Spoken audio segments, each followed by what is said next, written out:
Howdy, folks. Welcome to Adventures in Alberon, our 5th edition Dungeons & Dragons game. I'm Joe, your Dungeon Master for the night, and joining me we have Matt, Miles, and Tina, and at some point, and also Allie. Good timing. Yeah, I don't think that she knows. Maybe No, that's it's why, funny. but we are. We're live now. Welcome to Adventures in Alberon. Great to have you guys here. We have a couple of announcements before we actually get into our game. As Talon noticed, we do have name tags on the bottom, kind of like we do when we're all together and doing the stream. When they transition between our actual names and our character names, classes, and races. So that's super cool. Although technically, I actually toyed around Matt with having it just be like dwarf, because you don't have any powers right now. Yeah. Didn't do it. That seemed a little too on the nose. But a couple of announcements anyways before we jump into the recap and then the game. Like an idiot, the person who's been doing like these beautiful watercolors, you probably saw them in our splash screen before. They've sent them. I actually have the physical copies. They're not grabbing range, but I'll grab them during the break. But they, I've been calling them Dib Bad Doop, like an idiot, and that's not at all how it's pronounced. It's Dibidoop, which like that makes so much more sense. I don't know why I did that. So really embarrassing, incredibly embarrassing. And the best part about it, off the tongue. well, yeah, I know, right? But the best part about it was Sophie Bischoff, the person that does all of our art, who is that name that I'm like afraid to say now. They sent with this beautiful like watercolors, and then they actually sent like the pencil work version of it too. They sent this great little like watercolor card with a beautiful rendition of me, which looks way better than I do in real life. And there's just on the back like this little thing that's like, by the way, this is how you pronounce my name. So very sorry for that, Sophie. But really awesome artist, great person to work with. Does like these unbelievably detailed watercolors. We have another one that's going to come. We actually have to figure out. You guys, I don't know if you have any ideas, but we need to figure out what we want to do. I have a couple of ideas, but we'll get there. Talon, thank you for the bits.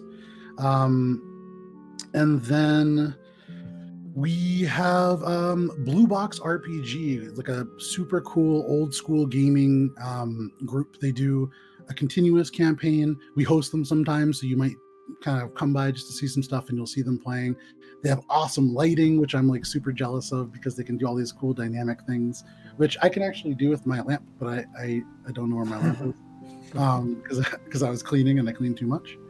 And then aside from that, Sirenscape we use for music, which you may or may not hear in the background. Depends on the point of the stream, but when you hear music, it is from Sirenscape. The one exception being our theme song, which you guys heard during our break. Aside from that, I think that's all. Oh, the other thing that I wanted to do, I know one of the great things about Adventures in Alberon is we've been able to like meet a ton of cool people. One of those people being Talon. And Talon, I know you had kind of a rough week, so just glad that you're here. We're happy to see you, and like hope you do really well this week. And with that, the most important announcement, we will jump into our recap. So, when we last played, Finger Gang, you traversed the rat tunnels, scavenger dug warrens of pathways designed to allow the Shadow Scavs access to various resources. Shay, you know that these tunnels were probably orchestrated by your adopted monster inventor, Gamble Overbrook. With Shay leading the way, you traversed the narrow, claustrophobic tunnels, pressed in by the walls and low ceiling, and narrowly, for the most part, avoiding several traps. Gunter, you were able to disable some form of trap with the help of Krodik, the Zinyi monk, in a fantastic investigation check, rising above magical darkness and disabling the what could have been a very, very interesting rust-based trap. We'll just say that. Eventually, you found your way into a distillery in the Ring of Copper. Agreeing to focus on the mission at hand, which is to say a heist of several valuable artifacts from the Golden Terrace, Gunter and Mormon, you immediately began to loot the liquor storage closet. You did hear some disturbing noises coming from a locked room and somewhere far in the distillery a scream. But eventually, you all made your way back to the tunnels. You found your way further and further, the air growing hotter and heavier with the scent of smoke until eventually you came across a tiefling fleeing from a slack-jawed dwarf flanked by truly gargantuan wolves. Morwen, in a flash of brilliance, you managed to panache your way past Smashjaw, the dwarven enforcer for Kynescale, who assumed that you were going to Kynescale herself, favored servants perhaps. He allowed you to take the tiefling with you and left you be. Gunter, you then heard a loud screech overhead before a body plummeted through the opaque smoke that clouds the sky, forming a near ceiling about 100 feet above you and obscuring the true huge nature of Kol Turam's Ring of Silver. And as the body ruptures across the stone roadway, Heinrich, your boots splattered with blood. You can see off in the smoke this swirling, violent cloud, like the wake of some large creature. You can't quite make out. But Finger Gang, what would you guys like to do? So I think I remember Gunter dragging the tiefling back, like, into the... Yeah, she's now caves. standing back behind me. Okay, and the smash mouth, walked away already, right? Yeah, he had walked away previously after just kind of entrusting you guys to take care of the runaway, and because you guys were going to Kynescale anyways. Yeah, so safe enough to just, like, we're not being watched. I can just go back in and approach this tiefling. As far as you can tell. Okay, and I will do that. Okay. So with the smoke kind of swirling around, and there are just, through the smoke, you can see elements that are lit slightly from behind. There are fires scattered throughout the Ring of Silver. You turn around, you go back into what was sort of the entryway to basically from what the thieves that you had met basically said was like a sewer system. Sure. You do know that it leads down to the Undercity, but it is, you go back in, you can see Shay, Kroddick, and then kind of trembling behind this tiefling woman. A little bit curvy. She has this, your fairly traditional tiefling horns, very brown, almost almond skin. She isn't quite so scared looking. Her eyes aren't just all whites. She's still breathing a little bit heavy. But what do you want to do? I kind of would approach and, like, crouch down next to her and just, like, lay my hand on her shoulder and be like, are you okay? And for just a moment, you can see that she kind of flinches away from your touch, but she turns, her eyes go up to your antlers. You can see her head turn just a little bit, but she nods. Yes, I am okay. Thank you. And what is your name? I actually forget. There we go. My name is Nia. Nia. Very nice to meet you. My name is Heinrich. It is good to meet you also, Heinrich. Thank you for all of your help. And she looks over your shoulder, kind of towards Morwen's direction. Some of you can be very convincing. Yeah, we fool ourselves sometimes. I'll admit. What, if you don't mind me asking, this is, kind of directed and to the point, but what was going on right there? What were you fleeing? Like, what was the nature of your flight? Fleeing? It's flight. Flight. Thank you. You can see when Gunter pipes up, she kind of flinches over again. And I look over to Gunter. How you doing? She nods to you, Gunter. I am. Yeah, no problem. Anytime. Thank you also, Gunter. You were very helpful. Yeah, no problem. Anytime. I had been captured along with the group that I was traveling with. We had been taken to the Halls of Atonement. It is in Kol Turam. She looks around at all of you. Are any of you from here? None of us are from here. Well, unfortunately. This is a hard place. It depends on whose perspective you take. It's hard to navigate this place unless you know it. She's from here. I point. She turns and looks over at Helia. Yeah, I point to Helia. I assumed. Helia kind of just, she's leaning up against the wall of this space, and you see as you point to her, she is this dwarf, hair braided back and then coming around her shoulder, a little bit dirty from all of the smoke that is just kind of constantly. And you can see also there is through the door and back out in the street, there is just kind of this layer of ash, disturbed from yours and the wolves' footsteps, but you can see like little bits of it kind of on her. But she smiles and says, again, I don't know how many times I can say this, but I'm from the Undercity. It's like the same thing. It's like right down. Yep. Classic. You live so close. It's practically next door. Good Dryfee, you may be offending our friend. It isn't quite offensive. It just doesn't make any sense. But he's a hill dwarf. He knows nothing of our culture.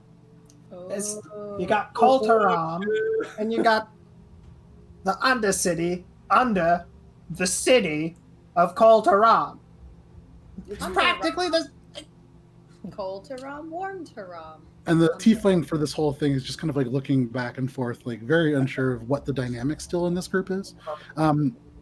Yeah, I feel like I would kind of be like, I'm sorry. Like I said, we can convince ourselves or confuse ourselves.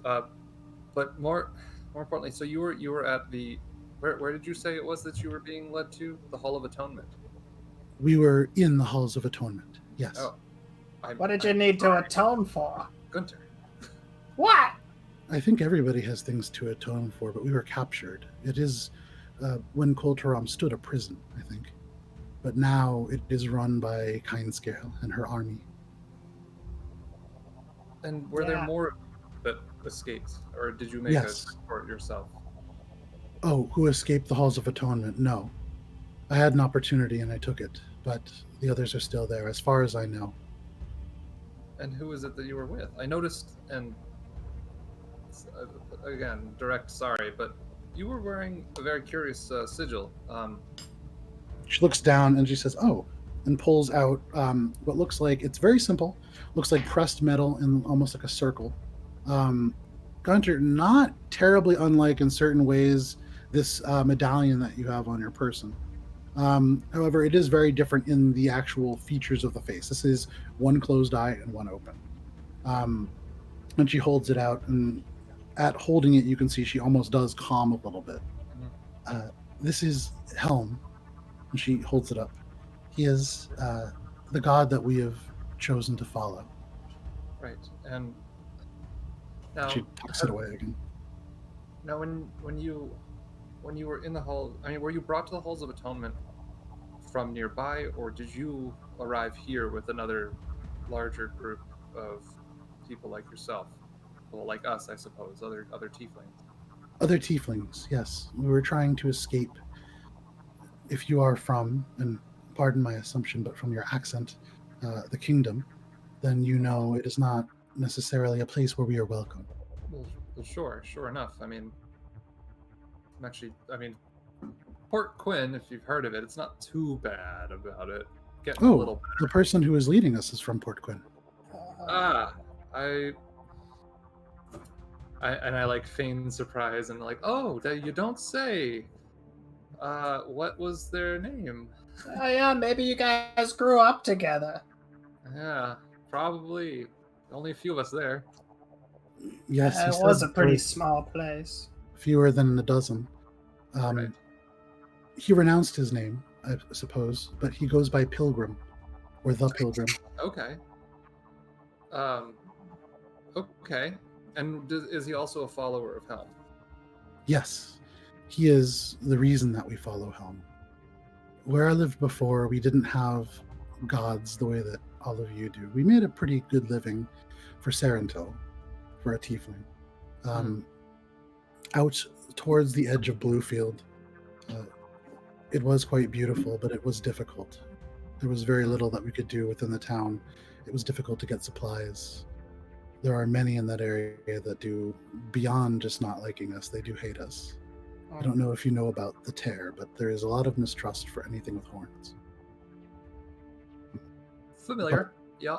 Traveled around a bit myself. Caught a bit of that same kind of flack. So you understand why we left. Sure, we were looking for somewhere. We wanted to cross the bridge, the land bridge up north into the Northlands. But I will say it is a little odd. My first thought wouldn't have been necessarily somewhere colder, but hey, I guess that's just me. If this pilgrim guy said that there was a good place to be, then that's pretty cool. Do you know if he was mentioning anything about like a forge of some kind? Did that ring a bell? She seems to look a little bit, and she tries to think. Not that I can remember. I'm sorry. That's okay. No, I didn't mean to press. Like I said, I know you just had a traumatic experience, and I'm glad that we were able to interrupt it. As am I. The unfortunate thing is, well, we were kind of heading, and I point back out the door. That and up eventually. But coming from where we were, which would be normally a good suggestion of like, hey, check it out, you could leave this way. It's a little bit dangerous down there too. So instead of suggesting something, I think I would rather ask you what you would prefer. Would you like to stick with us, albeit heading back where you maybe came from? Or you can see immediately like her face kind of falls, and she doesn't immediately say, not to the Halls of Atonement. No. We're not actually deceiving you again and bringing you back there. No. Okay. No, more just in the general direction of towards the city, not away from. I don't know if you had a place in mind that you were running towards, but I'm sure it is not the direction that we are heading. Well, we came up from a place called the Undercity, and through there. So, you know that there are people more accepting of us and our kind there. It isn't a safe place by any stretch, but there are people that we could maybe go to. That was my hope. Right. Like the hey, what's their name? The Cold Rods. And I look over at Elia and give her like a big kind of like. I don't know who they are, but there was a tavern that we stayed at in the People's District, and I'm sure that I could find lodging for there, at least for a little bit. You should check out if you end up deciding to head your way back down there on your own. Again, I would feel better for your safety if you stuck with us, but I would feel bad at the same time due to our direction. But should you return down there again, you should check out the Gentle Repose. Pretty cool place. While this is happening, very isolated. I'm gonna side with Gunter here and be like, it's not what's all cracked up to be. As promised, ghosts. I didn't see a single one. While this is happening, Shay, Croddick turns to you, and Inzin Yi, he says, "Sky Sister." Yes. Do you think it may be wise for me to offer to take her back? Either of us could, I suppose. He nods, and kind of you can see the bird-like motions. He looks over at the group kind of assembled off and a little bit in front of you. And he turns back. Your path has taken you to this group. And I know it hasn't been easy. I can see that it hasn't been easy. But maybe there is a reason for that. I can rejoin you.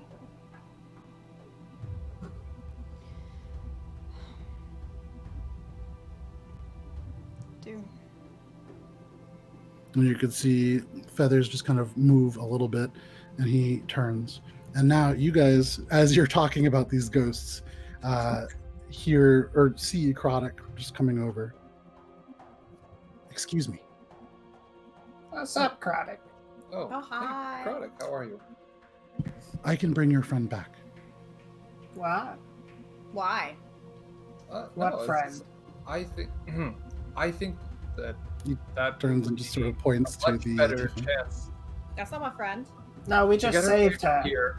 To get her away from here seems most prudent, and having someone accompany her seems definitely the safest. Yeah, then why don't you? You guys are buddies. Why does Croddick have to do it? I'm certain that okay. Look. I mean, sure. I'll go with Croddick. How about that? Hell yeah. You will slow him down. Exactly. Can do that this was my and thought. do this faster. Swiftest and a little more keen of eye and aware with senses, as I have noticed. I am not the most observant in the group. I feel like it wouldn't be wise if I just went by myself down there again. I can leave markings along our trail. He can find us again.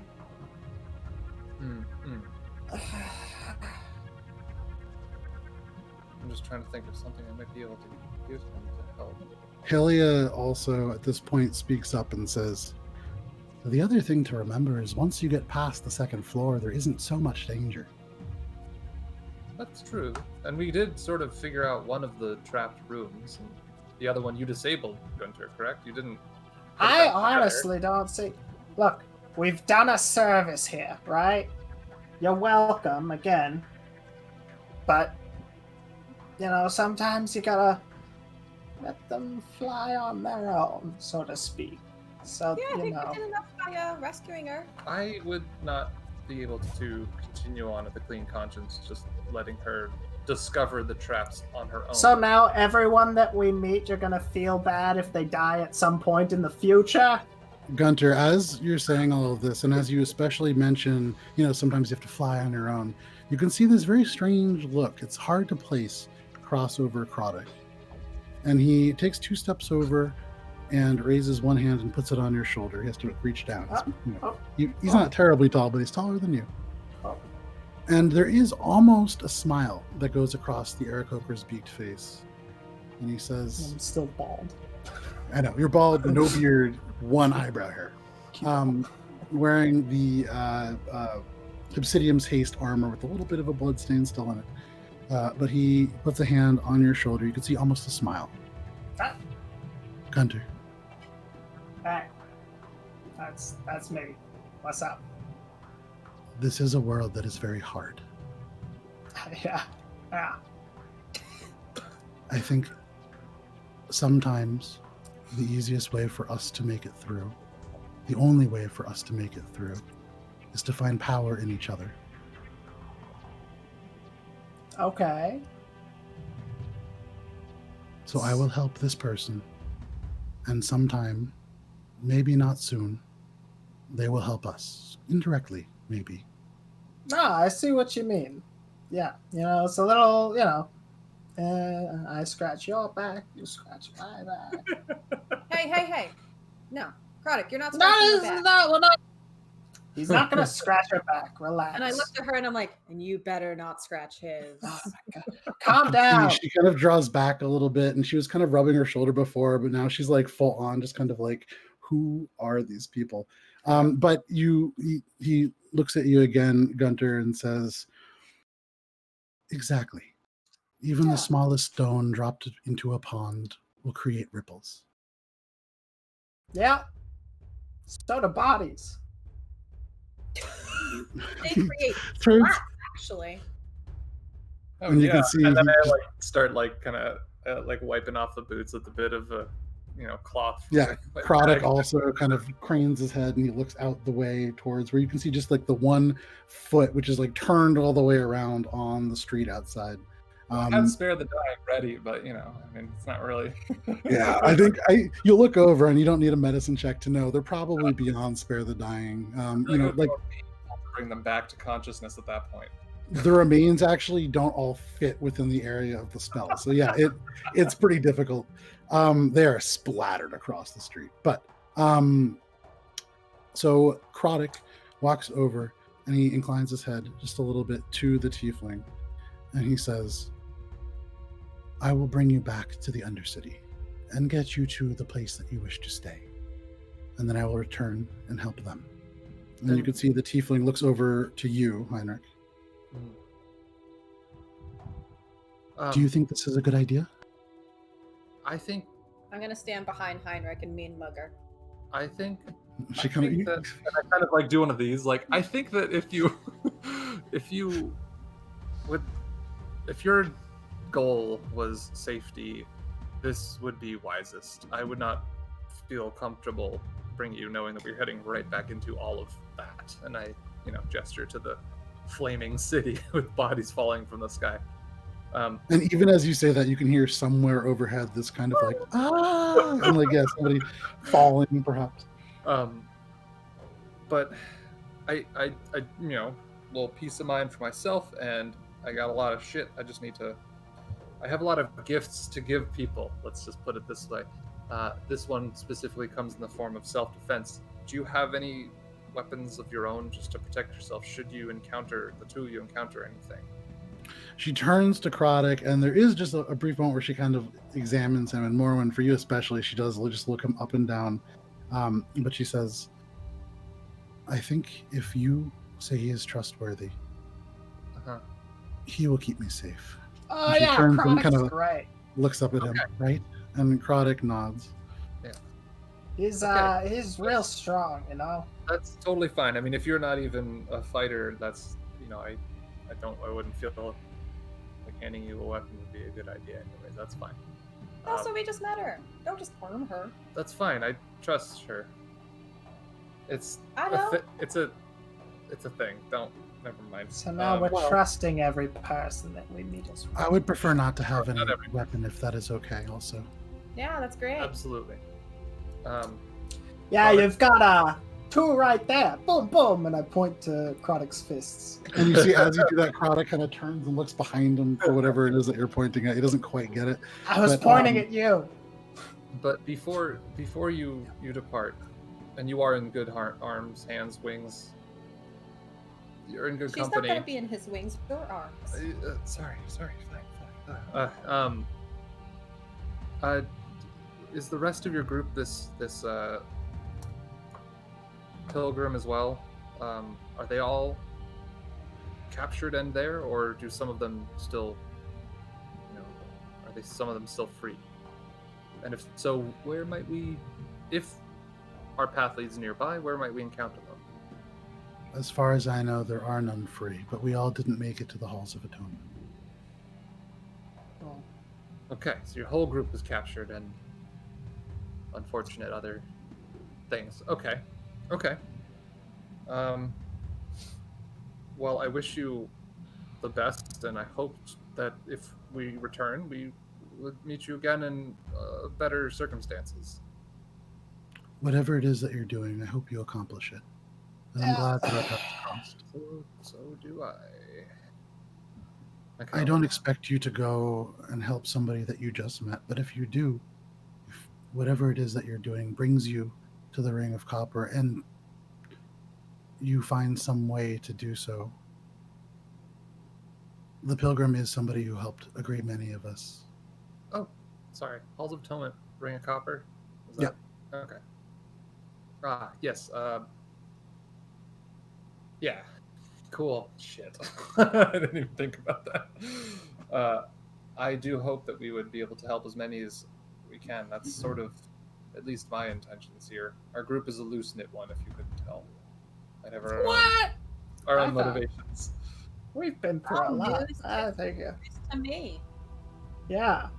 Oh, sub-motivations. All Overall, right. we're all here for the same reasons. Oh, Is that right? okay. All right, loose thread over there. Aren't we all here for the same reason, Gunter? What is the reason that we are all here? What you remember, right? I don't know. There's we gotta take out something here. Probably that kind scale thing everyone's Sure. talking about. You can see it that her expression changes and she says, "You're going after the dragon?" It's a dragon?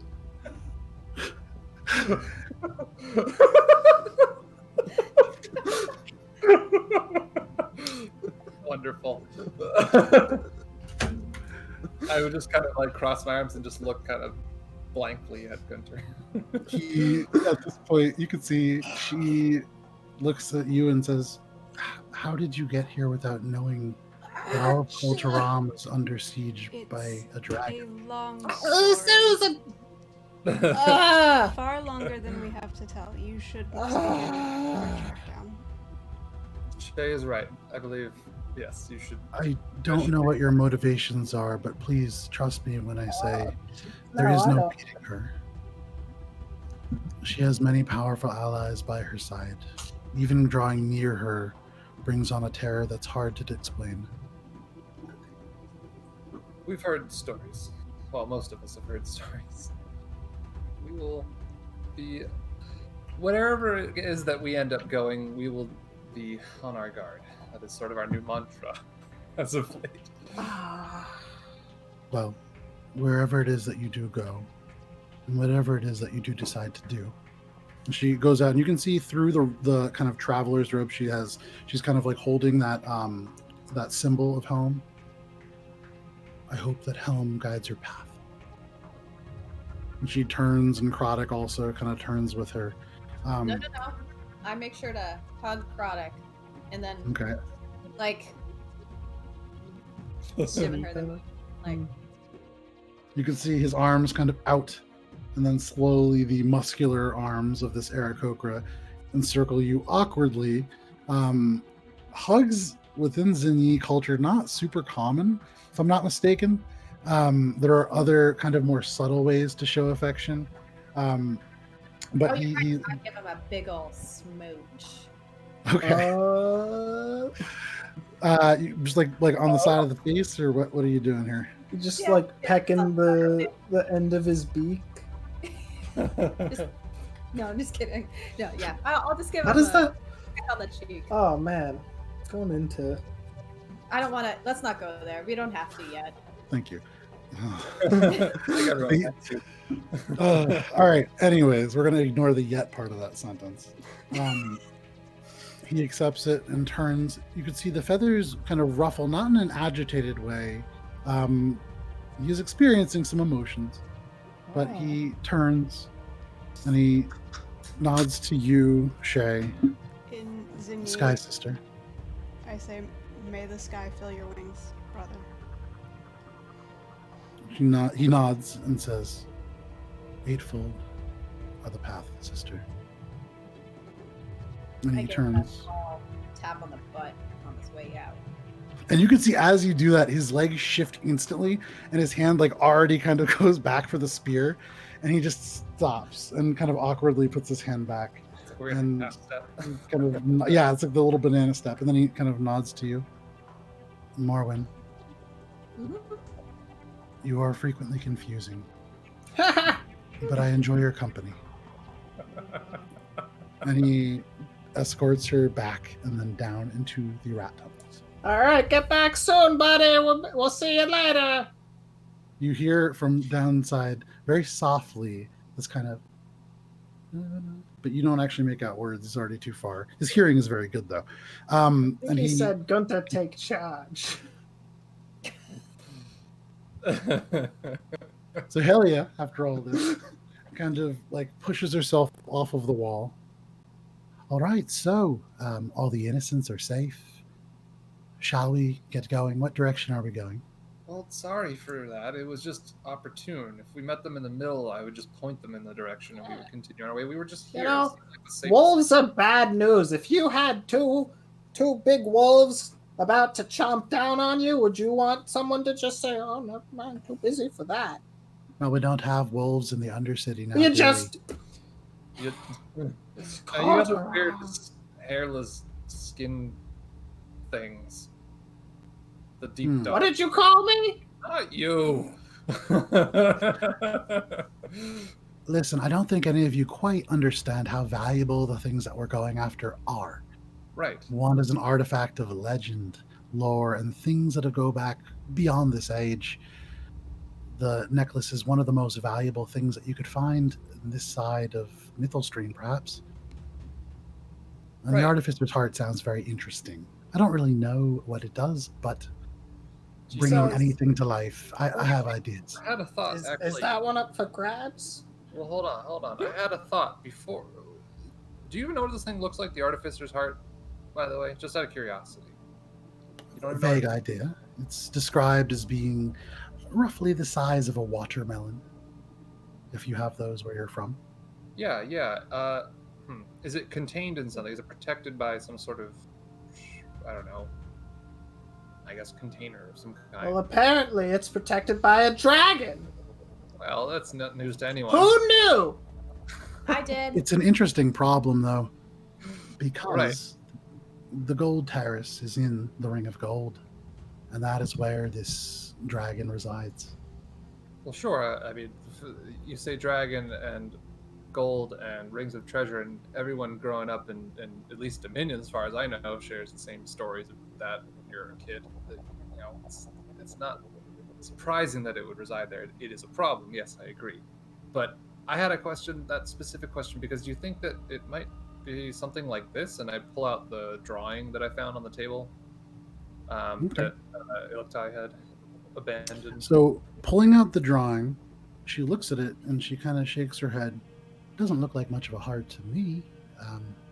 And she points into the corner. The symbols there. Mm-hmm. Those are very interesting. Go on. Now, I would never break and enter into any place, but within Chief Sneak's quarters in the Goblin Gables, there are markings like that around the base of some of the bricks. Ah, Chief Snake, you're saying? Some sort of like thieves markings or like something like that? Or do you think it's more of like an entry point to tunnels or something? You know, Antlers, I don't quite know what you're implying, but I don't know anything about thieves' markings. If you're asking if it has anything to do with symbols about places that you might steal something from, no, I don't believe they are. I think they predate the chief. I think they probably predate me. I'm gonna whisper over to Morrowind. You think it's like that thing we got? Which one? Back at the Undercity. In that house. The stash. I'm talking about the stash. What stash? I missed it. What are they talking about? Who are you? Your memory is worse than mine! You steal a lot of Don't know if things. that's possible. Yeah, you do steal a lot of things. That is part of also true.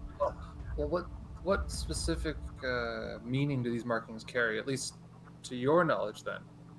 To my knowledge, I don't know. But what I can tell you is the chief is after something up there. I don't know if the marks have something to do with it, but the goblins are always digging. And I don't trust the gobbos. Something about a key or something? Just out of curiosity. What do you know about a key? No, I'm just curious. It's just something we overheard. That's what I was saying! I've overheard something about a key as well. Right. Very interesting. It's just weird that's, why would people be talking about a key in a place? Undercity, sure, I mean, you need your protection and locks and stuff like that, but I just heard the word a little too much for it to be kind of, coincidence, I suppose. I've never believed much in coincidence myself. Right. I'm beginning to think that there is no such thing. She looks around at all of you. So, with that in mind, shall we be on our way? All right. Yeah. Keep those secrets. No, it's more of a keep your secrets. It's just that the hour is drawing a bit late, and before we set up camp somewhere, we need to find a place to set up camp. Well, sure. Let's duck through some alleyways and look for a bombed-out building to disguise somehow. I mean, do we want to stay upper instead of lower? How do you suggest we get upper? No, I mean tunnels versus outside. Ah. Well. I don't really like the whole idea of raining blood. It's true. If we do need to pause respite, just close that door. I'm sure aside from Smash Jaw. I've already been hit with enough corpses in my life. I don't think this place is much known to anyone, especially apparently Kinescale. Who knew? But should we rest here? Inside, not out there in fire. It's really up to all of you. I don't need rest right away. We have maybe... I can see there is almost this innate sense of time that she has, being from the Undercity. Probably Sorry. We have maybe, to your guys' understanding, about 4 hours until, what do you call it? Sunfall? That's close enough. Yeah. Yeah, okay. It's called orb recession, but that's okay. Orb recession. It seems a bit complicated, but all right. Sure, yeah. But, hey, it's a big world out there. We call it sundown and Sundown. most other. No, not that movie. One day I do hope to travel, and I'll remember these for my journeys. Right. I will. I muttered. I think to myself, I will feel very bad about it then, but not now. Well, should we? Okay. How about we rest for a brief moment, say an hour, and then come up with a plan of maybe somewhere like a heading to go as we scout outside from just our vantage point here. Because if I'm not mistaken, Joe, when we open the door, did the road go down, or is it flat, or do we have a vantage straight point through the door? straight through the door, there is kind of like a main road, and it seems to kind of twist around. It gently goes up and then to the left and then down to the right and then winds. You are on one of the shelves within the Ring of Silver. So there is just smoke below you, smoke above you. You haven't really taken a good look around, so you don't really know. Sure. I feel like there were some more pressing things happening. Yeah, like a wolf and body and all that shit. Yeah. Well, we were also, what's the place called that Smash Jaw suggested to us?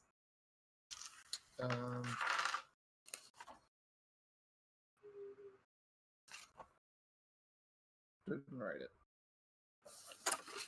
He was talking about some guild hall kind of thing. Yeah, that's like somebody want to throw like an intelligence check, and I can just start. That's not it. That's the password from like way back. Yeah, that's from a minute ago. Someone's got a really good random access memory key on the random there. I'm gonna think back. Like what was that thing? All right, Gunter, make an intelligence check. Of all the people to really try to remember something, yeah, it's so ironic, but it's Yeah, and that's what you get for letting me do that. You get a 9. Gunter, actually, surprisingly enough, I will say you can go ahead and roll at advantage because this is something that you've heard of before. And it's recent. Technically. Yeah, like less than 10 minutes ago. But in terms of like Gunter's lifespan, a lot of stuff could be considered recent. I mean, he's 287 years old, so if you want to roll at advantage, you can go ahead and do that, Gunter. Oh, okay, great. Oh, that's a 16. 16. You remember, and for a second it takes you back. You have to go through, and you go through several guilds names that you've heard of. There's like the Mudtown Alchemy Association. There is the there's the Potters Guild in Bluefield. I mean, there's a lot of different guilds. But then you remember, it wasn't a guild. It was the Gibbon Society. Ah. And I know about them, right? As Gunter, I mean, you've heard of them for sure. Yeah. Because wasn't I employed by them some 157 years ago? That would be Bruce Stain. Oh yeah. Of Stain Industries. Stain Pants. Creator of Stain Pants. Yes, thank you for making it. But yeah, that's good. That was good stuff. Okay. He said something about the Gibbon Society. What? Okay, that's a place. I don't know. It's a society. Society of Gibbons. Okay, and what is that? I suppose is that important to us right now, or I don't know. You're the one who. I didn't ask. Do we know what a gibbon is? A gibbon? I don't know. What's a gibbon? Have you ever heard of a gibbon? That's why I'm asking. I don't know what a gibbon is. Well, enough of them to make a society in the Ring of Silver. I don't know. At least we know that. Have I ever encountered any gibbons? Make a nature check. Nope. Have I encountered a thing that doesn't exist? A thing that is a mispronunciation. That was wait, was that insight? That would be like I'm gonna say nature. Oh, nature. Yeah. Okay. That's an 11. An 11? Yeah, you know, a gibbet is kind of like, it's almost like a dragonoid creature, much smaller. You remember Morwen took one out of the sewers back in Portland? Ah. It's like the little dragon thing that you got. Your friend who died. Kobe? I think. Yeah, was that his name? Kobe. See, Helia's not really understanding what's going on here. Well, whatever a gibbet is. Right. Are they dangerous? My baby Kobe. I mean, he himself was not that dangerous. He was pretty pathetic, actually. But I bet if you got like a whole society of them, they'd probably be like, probably like goblin level threats. Well, but like how little about- lizard people, like gibbets. you can see she's thinking, and she goes, "Do you mean kobolds?" No, definitely not. It's the Gibbet Society. All right. Maybe there's something different then. But up here we do have something called kobolds, and they're very similar to what you're I know describing. what a kobold is. It's a little It dragon was a boy. kobold. No, he was a gibbet. Well, let me offer a suggestion. Yes. If all of you require a little bit of rest, I can go and scout ahead. Just look around and see what our options might be. Sure. Well, If you any of you seem don't, Well, maybe those who don't need rest and are able to and willing, maybe a little bit of a scouting party might be wise. antlers, Ooh, great fun. minds think alike. I was going to say, if All any right, of you, so we'll split up the same way. Marwin, Hill, and Helena, and myself. hell yeah. Being, that's what I said, Helena.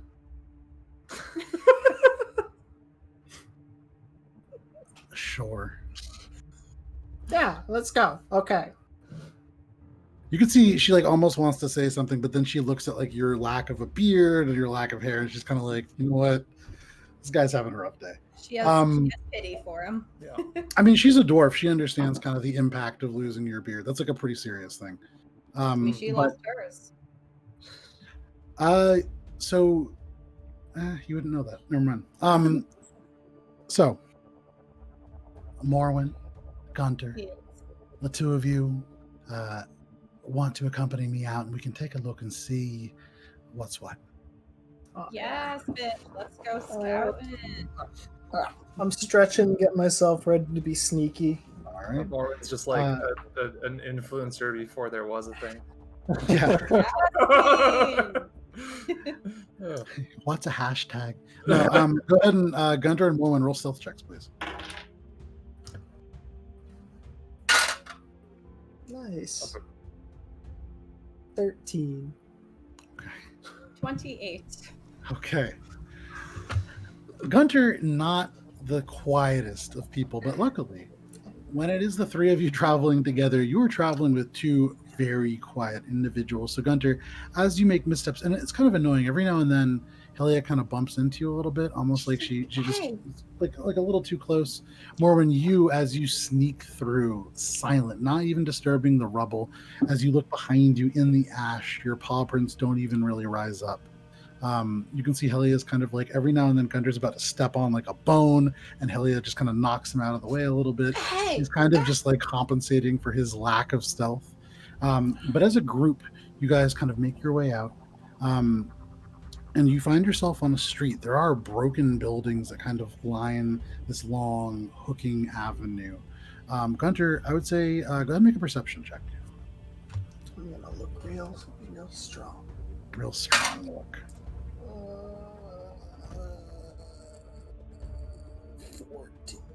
14. You do make out that there is in front of you this sort of almost like a street sign, where this long street kind of hooks into not an alleyway but a smaller road, and it reads Vrastromic Var, which is Dwarvish for Prosperity Avenue. Doesn't in and of itself mean anything to you. Prosperity Avenue.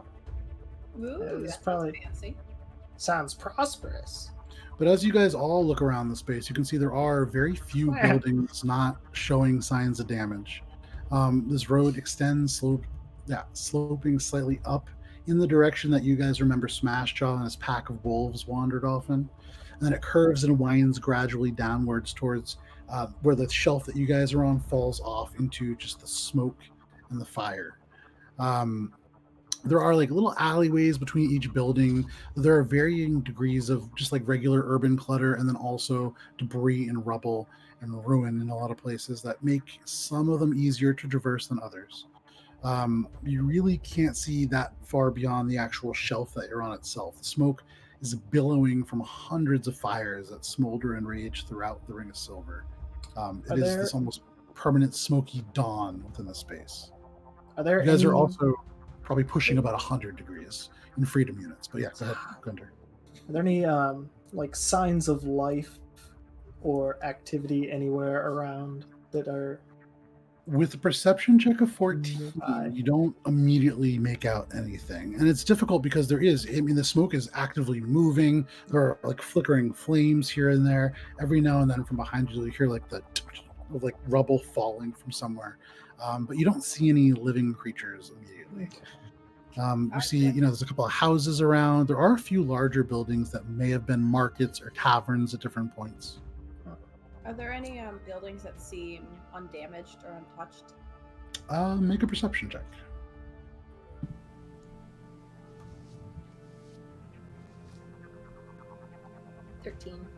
13. So if you look down to the right, there is this small house. It has this kind of like slate that finishes the front of it, and little copper trimmings, and that seems relatively undamaged. The door is still like ripped off the hinges. Part of the roof is kind of damaged inward, but aside from that, it's relatively undamaged. With all the smoke and because this road is curved, you can't see too far without traveling further, but that's probably the closest building. And then the one that you're coming from, relatively undamaged as well. Are we able to, since there's like so much ash on the ground, are we able to follow Smash Jaw's footprints? Or did they with your perception checks, it would be pretty difficult. Looking around, you don't immediately make them out. There is like bits of blood caked into areas of ash where that body kind of scattered, and a lot of the ash was displaced by that. You would imagine if you kind of wandered up in that direction, you might be able to pick up the trail. Do we feel like following Smash Jaw? You can see Helia kind of turns to you. What do you mean, the dwarf? Yeah. I don't really see a point in doing that. I mean, it would be good to go a little bit higher up. We could maybe get a better vantage point. But I don't necessarily want to follow the dwarf. Would that be by like I don't know. I'll scurry up a house. Okay. Just any house, or you're looking for like a van, one of the taller ones that I see right now. Okay, so you kind of like peek around, and you can see if you do go up in the direction that Smash Jaw went, it's beyond even the alleyway, but you can see rising above some of the other buildings, a little sloped. It looks like it has some structural integrity issues, but it looks like the remains of maybe like a bell tower or a clock tower, or maybe like an old monument. But there are like sections of the wall on this, and you can see there are stairs that go up. That seems to be the tallest structure in this area. Let's scout over there. You can see Helia follows your finger and looks. It's as good a place as any, I suppose. Just stay low as we go. And she says that looking directly at you, Gunter. And then kind of ducks and just slips into the bumping into me then. And Gunter, she's already gone. You guys all making your way? Yeah. Amateur. Okay. So Helia's leading the way. Gunter, are you following, or who's second? I'll follow. Okay.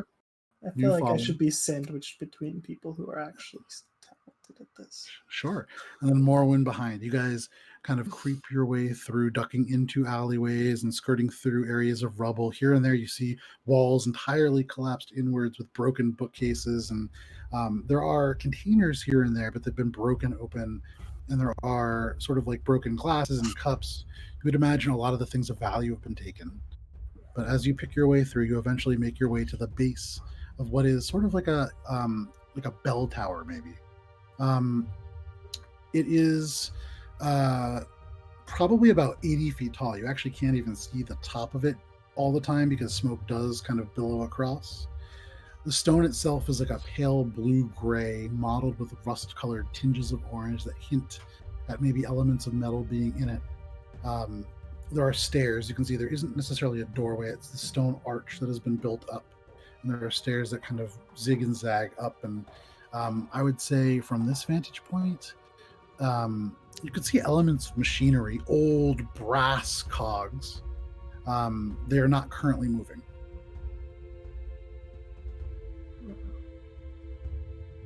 Can I intuit what the cogs might function as when they are? If you want to enter, and make an investigation check, you certainly can. Yeah, I will stealthily enter, making sure that I'm not setting off any traps as I go in. How are you making sure you're not setting off any traps? You know, I'm like checking the door. You know, make an investigation check. Like, make an investigation check as you walk in. You know, I've been around. You're not wrong. I've tripped my traps in my day. That's a natural 20. All right. Gunter, as you begin to enter, you're kind of like, oh, and you stop and you kind of run your hands along. And as you do, and you go up to the top, you can see, you kind of brush aside some ash. And this in Dwarvish, this is called the Bell Tower of Yore. And as you continue to look, you don't find any traps. You move your way in and you look, and still searching for anything that could be amiss, your hand runs across something under the ash again, and brushing it away, it is almost like a plaque. You are on what is known as the Market Aglo. It is this sort of like a market area, and on it you can see there is, or there was, elements of a map that has been kind of scorched and slashed. But you can see the area that you guys are on, the little bell tower of Yore, and then across from it, this massive structure that seems to kind of rise up, and there's a little arrow, and in Dwarvish it says, "To the Ring of Gold." And then beneath this massive structure, the Dawn Father's ziggurat. Hey, check it out. We're at Yore's bell tower. And says here, the Ring of Gold is, I'm going to point in the direction. Helia immediately kind of darts in and begins to look at this plaque that you've uncovered. And as she examines it, she kind of, her face scrunches a little bit, but she looks and says, all right, well, that seems to be an avenue that we could take. Maybe we still go to the top and get a little bit of a vantage point, though. I agree. What do you say, Gunter? Well, I'm in no position to disagree, because, you know, I'd rather stay here than go back to... Shay's pretty mean lately. You can see Helia kind of smiles, and she puts a hand on your shoulder. You know, Gunter, you could be a little bit more gentle in your personal interactions. You know, there's a certain charm to being as upfront and honest as myself. You can see there are words that kind of are running across. Her mouth opens and then shuts and opens again. Yeah. Maybe there's some wisdom to what you're saying. She turns and just begins to walk up the stairs, every step kind of displacing a little bit of ash. But you see the feet kind of just wander up and out of sight. Oh, I'm going to follow. Okay, you start scabbering up. You guys all climb this bell tower. It's about 6 flights of stairs that zig and zag up, and you get to portions where areas of the wall have been just blown in. The bricks kind of blackened instead of blue. But eventually you do get up, and Gunter, you having asked about it, you look at the cogs as you go. They rise from the base to the top. These are not like the cogs that you guys saw fighting the Clockwork Assembly, led by the brilliant yet mad Twee Lightfoot, famed for using clockwork and magic to create prosthetics. These are these lumbering, ancient cogs. They're made from brass, and you can see just marks and scores where they've been repaired before. Areas where the metal is discolored and hints at almost like metal being rejoined together after breaks. This is not delicate machinery. You would imagine it probably still works. It's just been kind of turned off. And as you guys get to the top, you do see, to confirm your theory, there is a massive brass bell. It just kind of hangs, and at the moment you can see it has like a almost like a locking mechanism keeping it from moving. The actual bell itself won't be able to move because there's like a pin on the top that keeps it from swinging. Through all of this, there is this sort of view across the way, and every now and then the smoke kind of clears enough for you to see it. There is a huge structure, and I say huge because it rises up and out of sight. Even beyond where the smoke goes, it seems to be almost a canyon within this wall, almost a mountain within a mountain that seems to rise up, and after about 80 feet, it disappears from your sight, but it's elaborately decorated. It's an ornamental wall. And I would say for all of you, go ahead and make a perception check. See how much you can see. Is that in the direction that I would assume was the ziggurat? Yes. That's 21. 21, nice. Norman? That's dirty 20. Dirty 20, yeah. So the two of you begin to look out across this, Gunter. You right next to the bell, and all of a sudden there's a moment where the currents created by fire in this place, the smoke just kind of moves aside, and you get a pretty good view. This wall is intricately carved, even from this distance, and you guys are a good couple 100 feet away. There's like a series of demons and monsters and dwarves, and they're all turned away from this primary archway that leads into the area around the ziggurat. And beyond that, from the southwestmost corner of the ziggurat, kind of like the bottom right when viewed from the bottom of it, you can see it's like a almost pyramid structure that kind of rises up, and the rest of the ziggurat goes off of that. There are warrens of stairways that lead up to landings and actual just straight ladders in places, steel ladders that are anchored to the wall and go up. You can see this sort of pyramid structure that is in the bottom right corner. And if the top was removed and replaced by a flat room, probably be about like 10 by 10 wide at the top. The base of this extremely vertical ziggurat is about 60 feet by 60 feet. There isn't a door, but there's a massive 30-foot tall, 15-foot wide opening on either side, braced by like a long metal table covered in metal tubes, each placed directly next to each other. The inside of this space is dark, and off to the right and the left, there's two sets of stairs that lead up to that roof, which is like the first landing of an imposing... to your vantage point, you can't even see the top, but this almost underground canyon. And above, there is light spilling down. It is very well lit. The light itself does reveal a number of moving figures. The light that's being shed is this waxy, dim light. And there are glints here and there. Kind of hard to tell what they are from this distance, even with a natural... Well, you said, was it a natural 20, Gunter, that you rolled? No, it was a natural 20 for the door, but for this is a dirty 21. Excellent. Okay. Also, Asumiwa, thank you so much for joining in. You can see that there are little figures kind of moving here and there, and now that you're kind of tuning in, even over the sound and the din of fires and like rubble falling, you hear little high-pitched voices. There are kobolds. You see maybe 4 or 5 of them towards the base of the structure, and then as your eyes adjust, you see maybe a dozen more up on the top. And then as your eyes wander, you see maybe 3 or 4 dozen. And then you realize, as you begin to hear kind of like the ting, ting of pickaxes on stone, there are probably hundreds bickering and kind of arguing. Near the base, only about a dozen total. Their scales are various shades of dark gray to black, different than the kobolds that you've encountered before. This seems to be an entire tribe of kobolds that are being housed in the now defiled ziggurat. Look over at the ziggurat. You see that?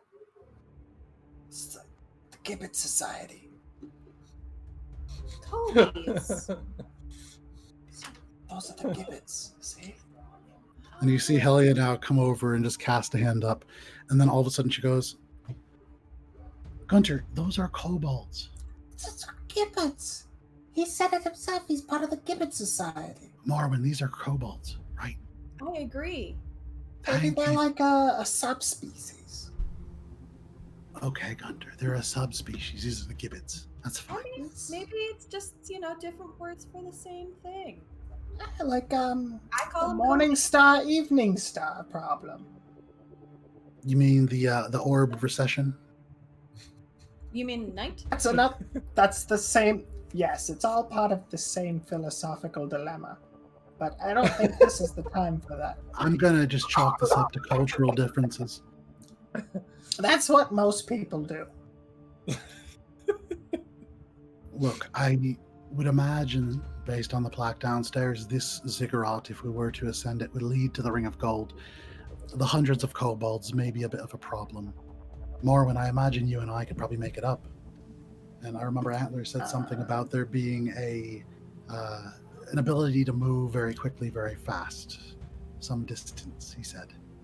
Not to brag, but I used to be pretty strong back in my day. I think I could probably still make my way up there. So, you and I aside, I think the others would have a difficult time getting through. Yeah, and I don't know how we'd fare with just the two of us carrying. You mean on. the three of us?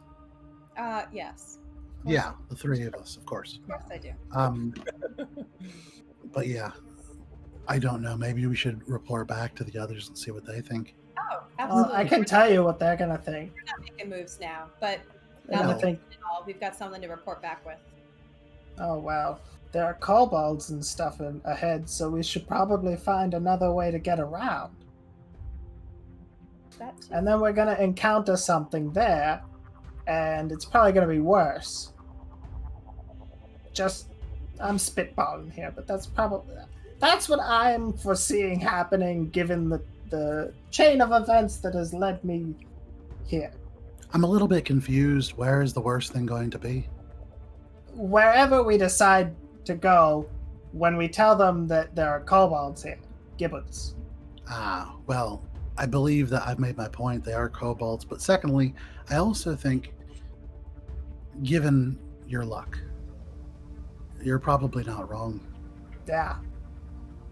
I'm probably right. At I'm least right most of we the know time. one path. At least we know one path. And you know, Shay and Craddock are all about paths, so at least That's we true. can tell them something. Yeah, We we got a could say, path. this is the path you must choose to walk. I feel like it That was an interesting voice that you had there for a moment, Gunter. I'd love to see the sheet music on it. But It was Trying to convince him we found their path. that was my new impression. You liked I it. feel like if there was a camera wipe was back it to one, like Gunter? back to Shay and I, it would just be both of us like meditating and me trying and Shay just like actually meditating. But you see, as Gunter starts talking about paths for some reason, there's just like this barely registered ripple of emotion across Shay's face Yeah. for some reason. But There's mischief afoot. so are we heading back, or are we trying to scout out for another place? From up here, do we see any other maybe like tower? With a 20 or with a 21 actually, I would say yeah. You see a couple other things. Looking around, you can see from this vantage point, I would say you see three things. The first is that on the other side of the ziggurat, basically the other side of the shelf that you were on, I believe you guys heard of it called the Market Agalo. There is this sort of structure. It's odd. It's tall and rather narrow, and there are these kind of steel cables, braided steel cables that lead in one side and out the other, and they kind of disappear up and into the smoke. But that seems to be still a mostly intact building, and those cables do lead upward. I would say also, casting your gaze, you had walked by it, kind of in your hurry and in your rush to be discreet as well. You sort of walked by it, but there is a mostly intact, kind of bigger than some of the other buildings. It's 2 stories. Looks like maybe an inn or something. And I would say, given your guys' perception checks, because it's not that far away, you can actually make out slightly charged in metal and then burned into it the sign that says in Dwarvish, the Iron Banner. Appears to be like a tavern of some kind. And then aside from that, that's probably most of what you can see. You can see here and there are other houses that are probably intact and may be places that you could camp out in, maybe 1 or 2. So if you wanted to camp like closer to this place, you could. Also assuming that we're up high right now, we're not seeing what dropped the body.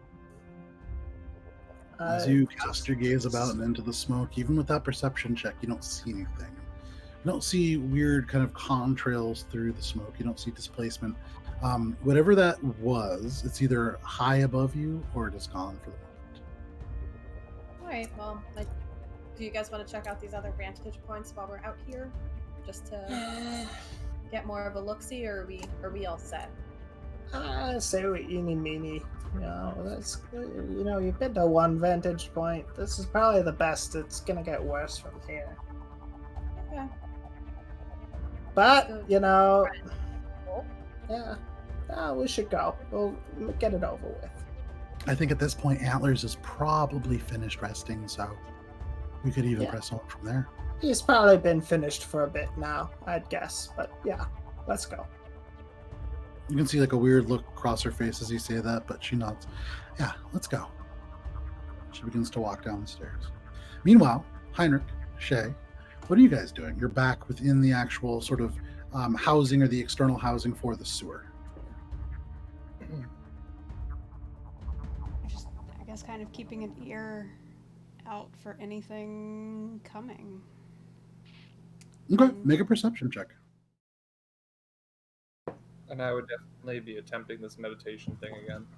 Okay. 22. Just trying to feel for inner power sources or external power coming in. Okay. You meditate. Okay, 22. Mm-hmm. With a 22, you close your eyes, and as Heinrich you can see he's like a little bit fidgety and is kind of it's not that he's not good at meditating. It's that you're really good at meditating. And so, comparatively, maybe not doing the best job. But you do, as you sort of meditate, you really attune your senses and listen and feel. And there's a moment, probably about 20 minutes after that group leaves, where you sense that the air changes somewhat for just a little bit. And then it kind of disappears. You listen, and at one point you do hear, probably about the same time that Gunter and them heard, it's kind of somebody else falling. Here and there, you'll hear the rubble, but nothing.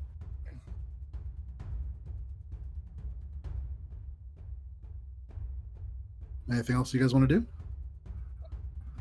I mean, aside from that kind of thing, how long is this taking, just out of curiosity?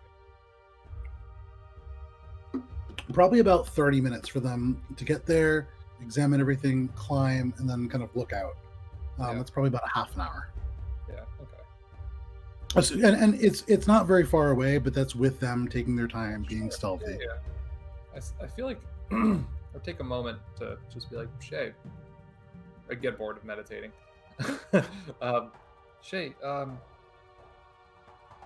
are you doing down here? How is this environment treating you? I know you're a quiet type, but you're abnormally quiet. It's close. I am not used to not being able to see the sky. It all makes sense. I mean, to be fair, none of us are really enjoying our time down here, I don't think.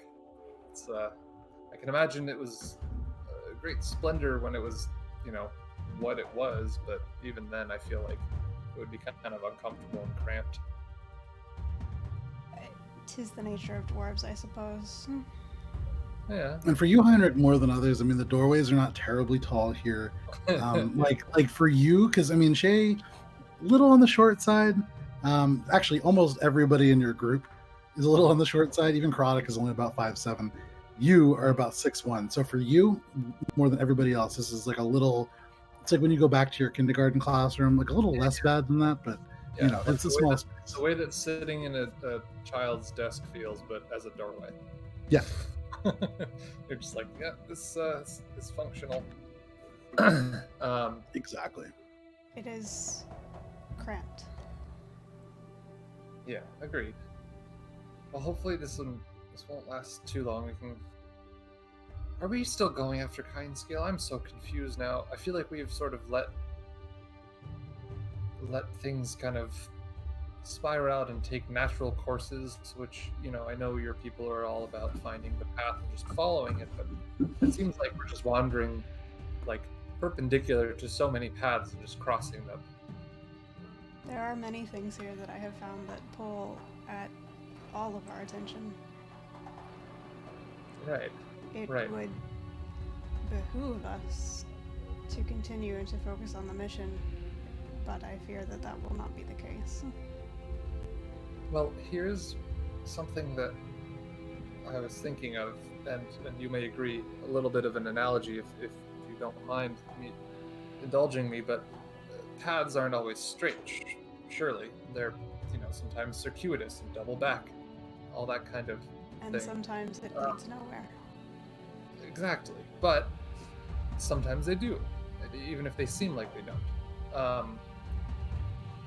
don't know why, and maybe this is the wrong suspicion, but I feel that for whatever reason, the Undercity holding out, both invisible apparently to Kyne's scale, or at least undesirable to her, as well as the fact that there are seemingly strong organizations of peoples down there, might it be wise to get on their good sides so that we may ally with them in our progression upwards? Maybe doing this thing for the Cold Rock clan wouldn't be so bad, and we should maybe put a little more focus and attention into it so that we might have them help us and aid us in battle or subterfuge or whatever. And objectively, what aid do you think the Cold Rots will really offer? Ways around, fighting numbers. I hate to say it, but possibly for a greater good cause. The distraction while we could go by if there was a great number of us making a charge, or things like that. I don't know. Cannon fodder. Maybe they even have more to offer that we just don't know, since we've only really talked to two of them. One and in being speaking with the two of them, do you get the sense that they would offer such things freely? Freely, no, and that's why I suggest maybe we go along with this plan to retrieve valuable artifacts, one of which keeps coming up in this mode of power, it seems, and strength sometimes is the way.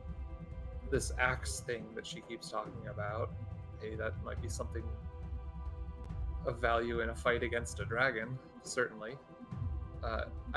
I'm just saying that I have no idea how to approach this situation.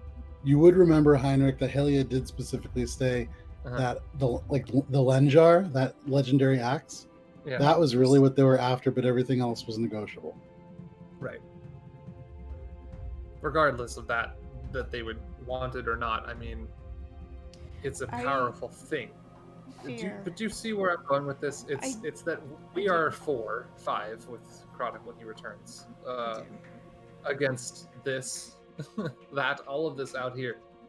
And aside from, skulking around until we make it to our literal physical destination, that's the only thing I think we have planned as far as I could tell. I don't disagree. In principle. I don't believe the Cold Rots are the way to go. I fear you're not going to get the kind of support you're looking for from them. Well, I agree, they're less than savory in their base description and everything, but what other options have you seen at this moment? One thing may lead to another in the sense of they might, sure, not be the right allies to have, but they might know others that would be good allies, and we're not swearing allegiances here or anything, or aligning ourselves with them. But what about that woman? We get a good grace with certain people. The dwarf woman in the Undercity. Ah.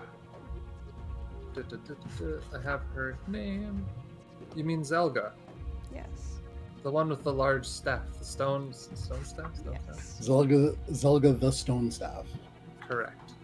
Yep. Yes. Right. I mean, we haven't seen hide nor hair of her since that time. No, that- she's likely down in the Undercity where she belongs with the rest of her kind. Well, oof, careful on your phrasing there. Remember also, so the Bearded Consortium, the organization that Zelga is the first female member of, Mhm. hails from Kulturam. Right. They were displaced as Right. part of the sort of group that was able to flee the city. Like So the they Cold don't. Rock. I mean, maybe Shay believes that they belong there, but just so That's that you as pretty players Yeah. know, just as you players know, that's You not meant more really where with, they like, her belong. people, less than like. Not necessarily Sure. like place she Right, belongs, but like the group she belongs with. Right. It's more you were saying people than location and all that shit. It doesn't I got you. translate well from Zinni. I apologize. All right, I got you. All right. Well, okay. I don't think that we will be able to convince now seemingly half of our party, including Helga. Hell yeah. Hell yeah. Helga. No one will Helga. ever remember her name after this. I'll try to write her name down in a story, if I remember it. But I don't think that Gunter nor Morwen, with an eye on the literal prize, would quickly abandon just to return down, especially after we just so briskly sent one of our own on their own. It would probably seem silly to them and therefore embolden their decision to continue onwards. If we at least make way and get a little lay of the land, I'm not opposed, and in fact more in favor of eventually returning down to the Undercity to regroup, if you will. And at that point, I think you might be right. Hers was not a demeanor of mischief or betrayal or anything, or really just badness like all these cold rots. So maybe there's something to that. But I think for People the of time being, Kulturam have taken refuge where they can. That is a natural point of defense. And they are stuck there with no way out. well, sure. I mean, in that same logic, though, that was where I was suggesting the cold rots to begin with, was that they clearly don't want to stay down there. We could But what can they use offer beyond themselves? And if Well, that... what can anyone in a situation like this, to be fair?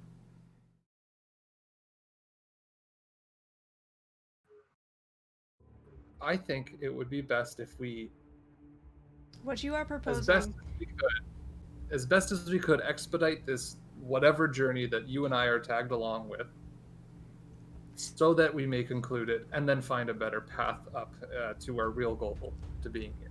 What you are proposing is bringing the fight from the Undercity back up. It will take more than the Cold Rots to do that. Well, if more than, at least they are included in that. Am I wrong? Certainly not. Well, as many as we can ally ourselves with, I feel it would be good. Strength in numbers and all of that. Yo, you're just gonna get a bunch of people killed. You're not here. One would argue that the Finger Gang have already kind of exceeded at that, but Yeah, exactly. flashing backwards. But you Sure, like literally everything we've ever done. No, I'm not denying that. I'm just, saying like round 7. I guess my point, Shay, is that I am struggling to grasp at a purpose here. If we don't think just ourselves, the 4 of us, could accomplish that goal, which I certainly do not, unfortunately. Then it seems we must find another way. On this, I agree. And so while this is I'm happening, gonna try to meditate again on this. This was okay. Thank you for the conversation, Shay. I appreciated that. Are welcome. You return to your attempt at meditation. Gunter and Morwen, are you guys heading back, or what are you guys doing? Yeah, I think we were heading back, right? I was like, Okay. I know I put up a big stink about, coming up here because I kind of had to put on a front in front of Shay. I couldn't back down, right? I gotta say, now that it's just the 3 of us, I'm actually having a pretty good time. Yay!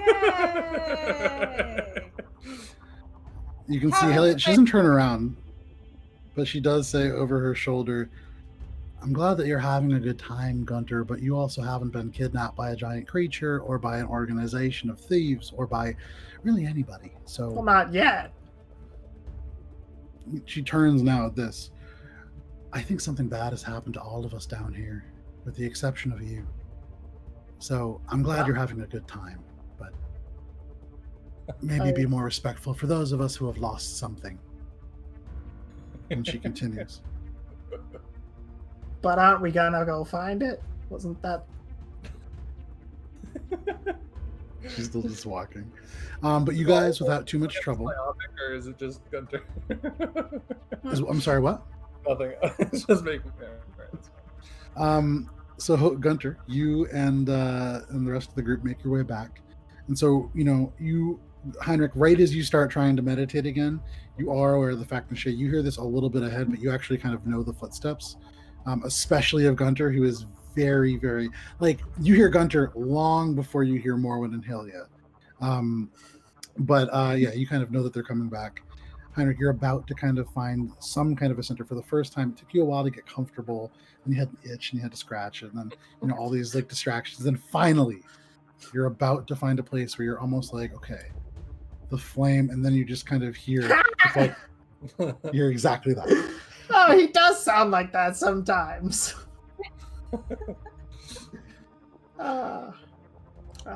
That's good. Oh, we're back. In case you couldn't hear us coming, which I'm sure you could. We are back. Oh no. Hi, Fred. Master of disguise. I had no idea. Who's disguising? I'm not wearing a disguise. Trust me, if I was disguised, you wouldn't recognize me. I find that hard to believe, Gunter. We all do. Hell yeah. You'd be surprised. You've just got such a distinctive form and voice. Some news front. So there's a couple places. We're in the Market Aglow. Wonderful. There's a tower up there that's we can see up. There's a ziggurat, but there's a bunch of gibbets there. That's where the Gibbet Society was. Just so that we're very clear. Gibbets are a subspecies of kobold. Exactly what I was going to say, sort of. Okay, got it. A lot of kobolds. Okay. Yes. Oh, gibbets. You can see Helia's eyes roll into the back of her head as she just leans up against the wall waiting. But I assumed... Severs the nerve endings from her eyes from rolling them so hard. Yeah. I assumed that you two would say that was a bad idea. So we went ahead and preemptively searched for some other spots. There's some cables that we could probably climb up. It's a little more precarious looking, but there are no gibbets there. There was a tavern that looked, not blown up. So does that tavern connect all the way up to the Ring of Gold? Maybe. No, it certainly doesn't. We saw it from the top. I mean, it's about 2 stories tall. All right. I don't think another visit to a tavern or distillery or brewery is really in our Certainly cards not right a now. location that hasn't been disturbed. Yeah. Besides, Gunter, you've had plenty of fun already. What? Do I pick up on this? Yeah, I mean, you pick up on the statement. Whether it's up to you, whatever you pick up on. Yeah. I'm a pretty astute. I didn't. Character. Yeah, I would say you get that there's something going on there. I didn't hear any. Look at the other, and I'm like, oh, you met Gunter finally. I see. Okay. Did you say something? I didn't hear you. No, I think that the ziggurat thing with the kobold sounds fine. I don't want to be climbing. I don't want to be climbing cables when there's things flying around, picking people up and dropping them to their death. That does not sound wise. I would rather stay indoors. Frankly, I'm a bit surprised. I had put my money on the other thing, but well, I'm learning, Gunter. Jeez. To, Okay. you know, Well, I mean, full of surprises and all that. That's what you always say, right? it is probably the most direct route, but it's And also nothing full of better. gibbets. Well, kobolds aren't even that much of a threat. Plus, I'm sure they're not super awares of at least you and you, Helia. Shay, you're also quite swift of foot. I'm sure you could even. I think I've seen you just walk on walls, so they couldn't even reach you if they wanted to try. And What about you've you? seen my You ability. think back to Squall's End and the battle within the inn. Just climbing to Squall's End is enough to make me think like, yeah, walls aren't an issue. They're just differently oriented floors. For sure, yeah. And for me, I mean, you, Morwen especially, have seen the ability for me to traverse great distances instantaneously. We said we wouldn't talk about that. I'm sorry. I won't discuss more about that matter, but it is something I can do. We've all seen it. I feel pretty comfortable in the ability to shepherd Gunter across this horde of kobolds if we need to. Well, I will say, Antlers, you do have some powers. I've seen you burn up innocents, but what kind of ability do you have that can move us so fast? It looks kind of like this, and I'll use minor illusion to like make a stick figure like walking, and then simulate it jumping across using a dimension door. Okay.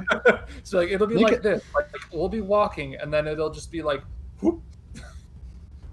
And it just kind of goes into like a GIF like repeat where it's just Exactly. Yeah, sure. She nods and says, that doesn't really explain much to me, but well, imagine that being the size of me and it being me, and that I could. So teleportation is what you're saying. It's a metaphor. Well, Yes. Sure. You seemed a little ill-versed in magic just by the fact that you so crassly identified me as a wizard. No offense to wizards or to you or to anything regarding that, really. Honestly. I don't like magic. She knows. She said teleportation. She knows, and I have used it in front of her now twice, 3 times at least. Okay, but that's like all you can do, right? Well, I mean, my question is then, if you're not a wizard, what are you? You're certainly not a cleric. You know? He's the devil. I heard that. She turns and she looks at you and says, Morwen, I do like you. I hope you know that, but that is a bit racist. Yeah, there are more than one. I don't really... I mean, granted, usually they are fighting against us mortals up here, but besides the point, I could bring Gunter over a great distance instantaneously, yes, using teleportation. What I am, It's true, he's done it before. I'm not even entirely sure at this point. I'm still figuring that out, but I just know what I can do. And that is the one thing that he has already told you about. Okay, how do you feel about this?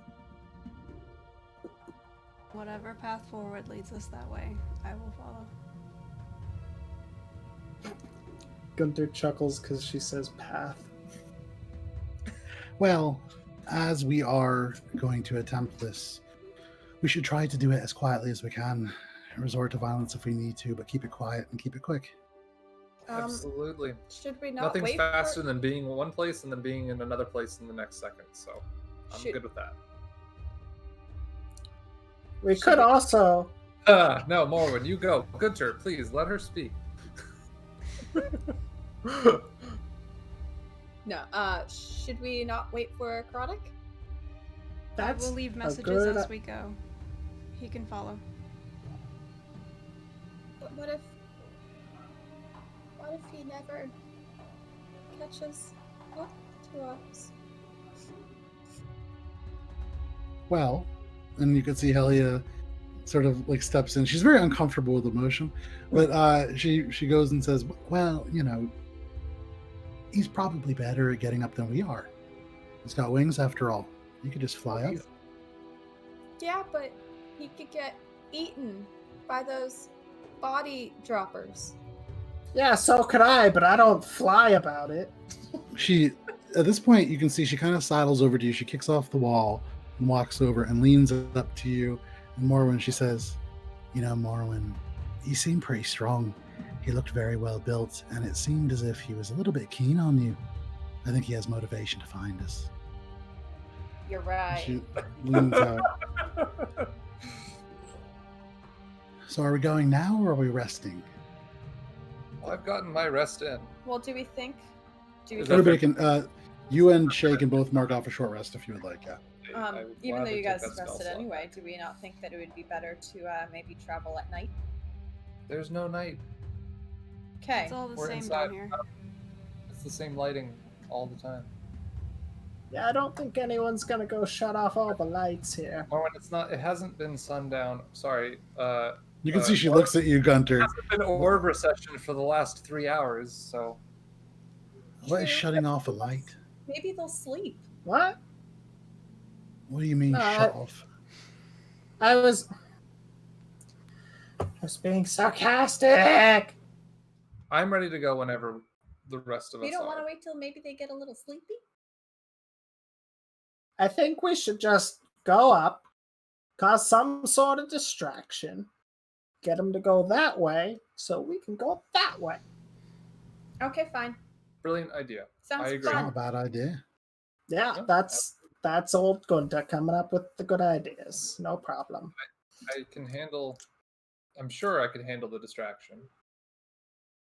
I think She Gunter smiles and should she's- handle the distraction. It was his idea, Ah. after all. Very good point. I'm gonna. What's Shay up to? I'm Make an eyeing her insight check, I suspiciously. guess. You just want to hear her say she wants you to die. Yeah. Too bad. That's 12. Shay with the 12. What does Gunter decipher from you?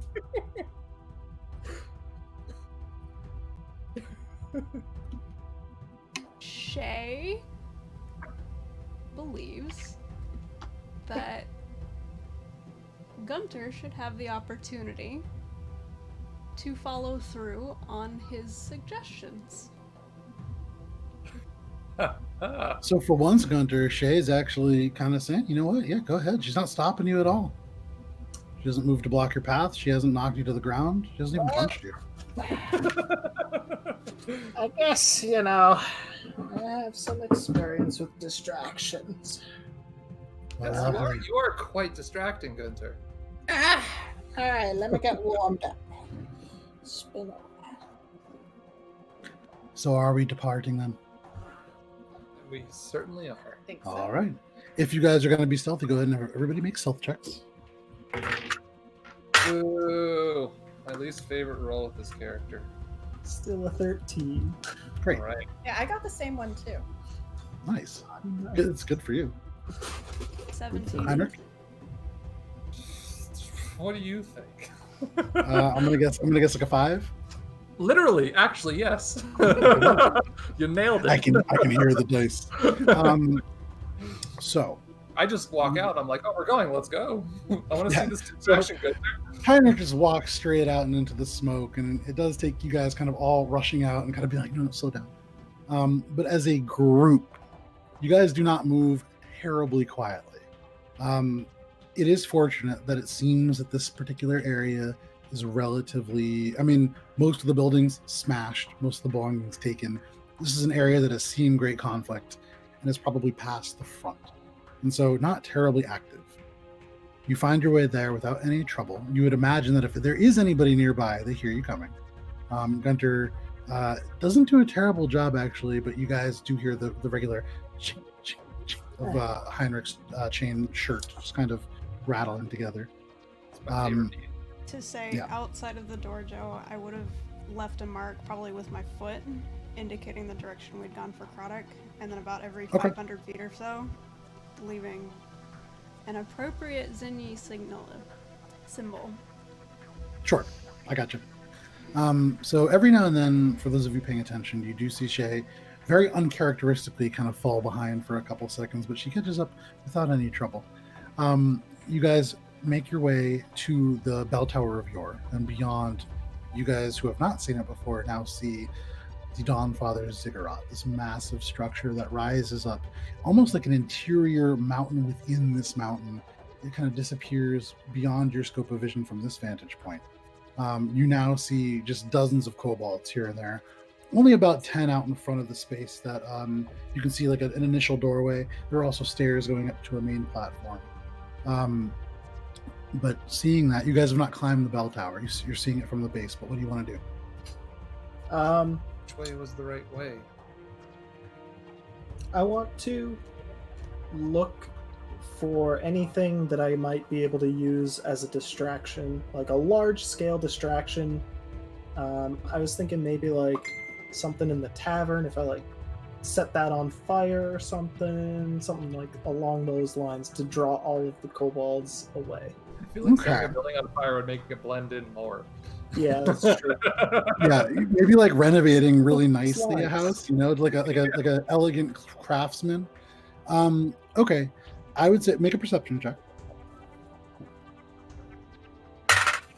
That is a 19. 19.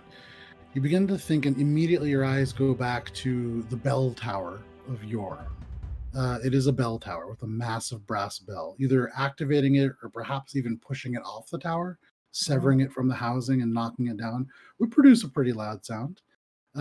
Aside from that, you do know that within the Iron Banner, because you did walk by it, there is this huge inside iron banner, believe it or not, that depicts some kind of a scene. You didn't go in, so you didn't see what it was. But that knocking it off the wall would be very loud. I would say you also see that archway that has this intricate carving that you can't quite make out, but all the demons and dwarves kind of heading off and looking away from the actual carving. It's attached to sort of like a metal gate, and you could probably do something to that gate to make some noise. But with a 19, those are the things that you could probably do with just what's at hand. Okay. And how far away is the bell tower from the ziggurat, roughly? I'll say with the 19,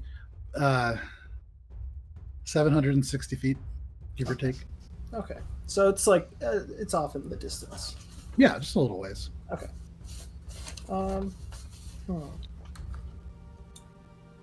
I haven't tried this. I'm gonna whip out, well, actually not yet, but I'm gonna say, all right, here's the plan. I'm gonna go turn on the bell, and then that'll draw the people here.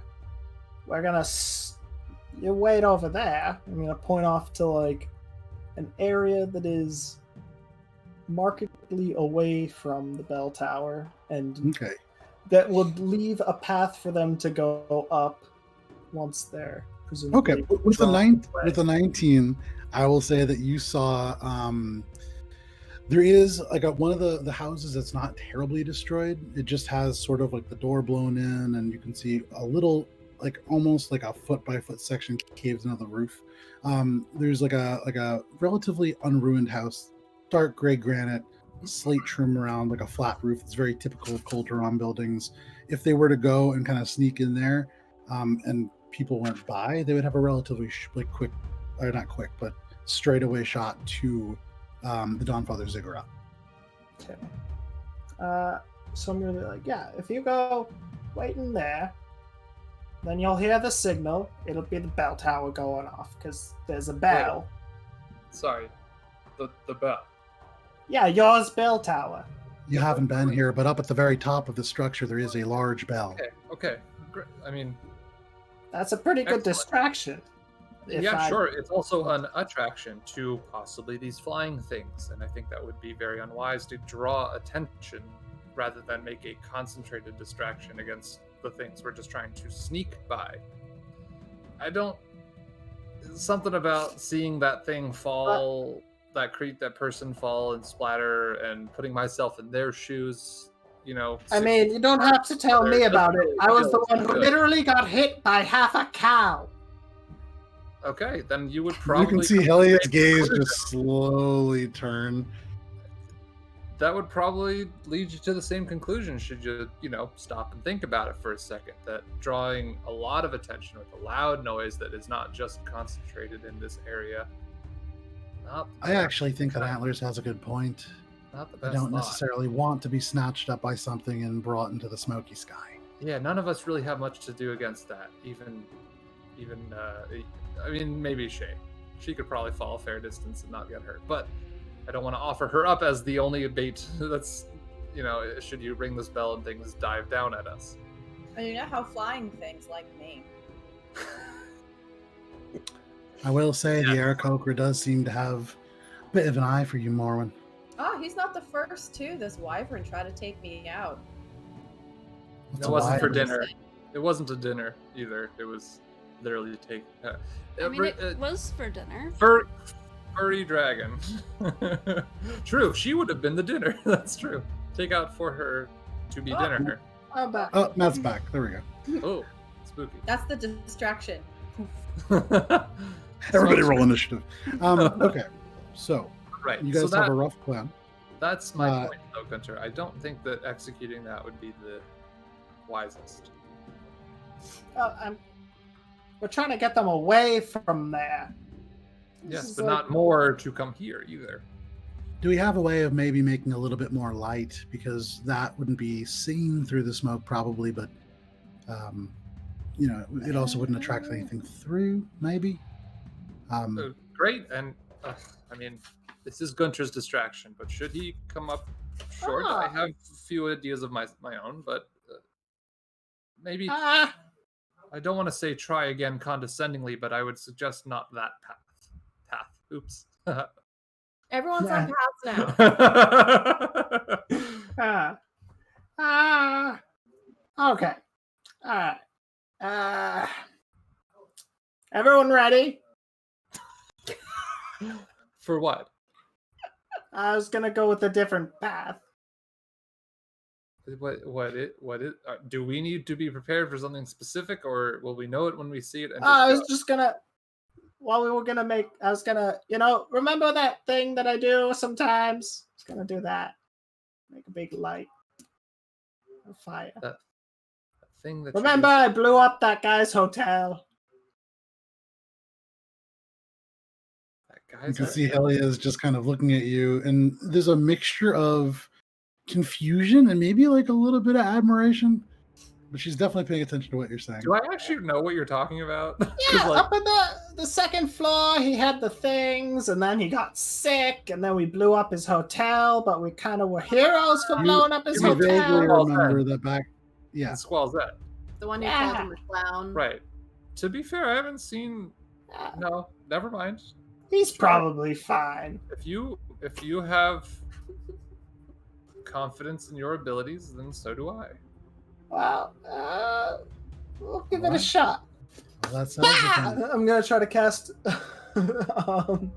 Pillar of Flame or Flame thing, Flame Strike. So you watch as Gunter just goes bah, and nothing happens.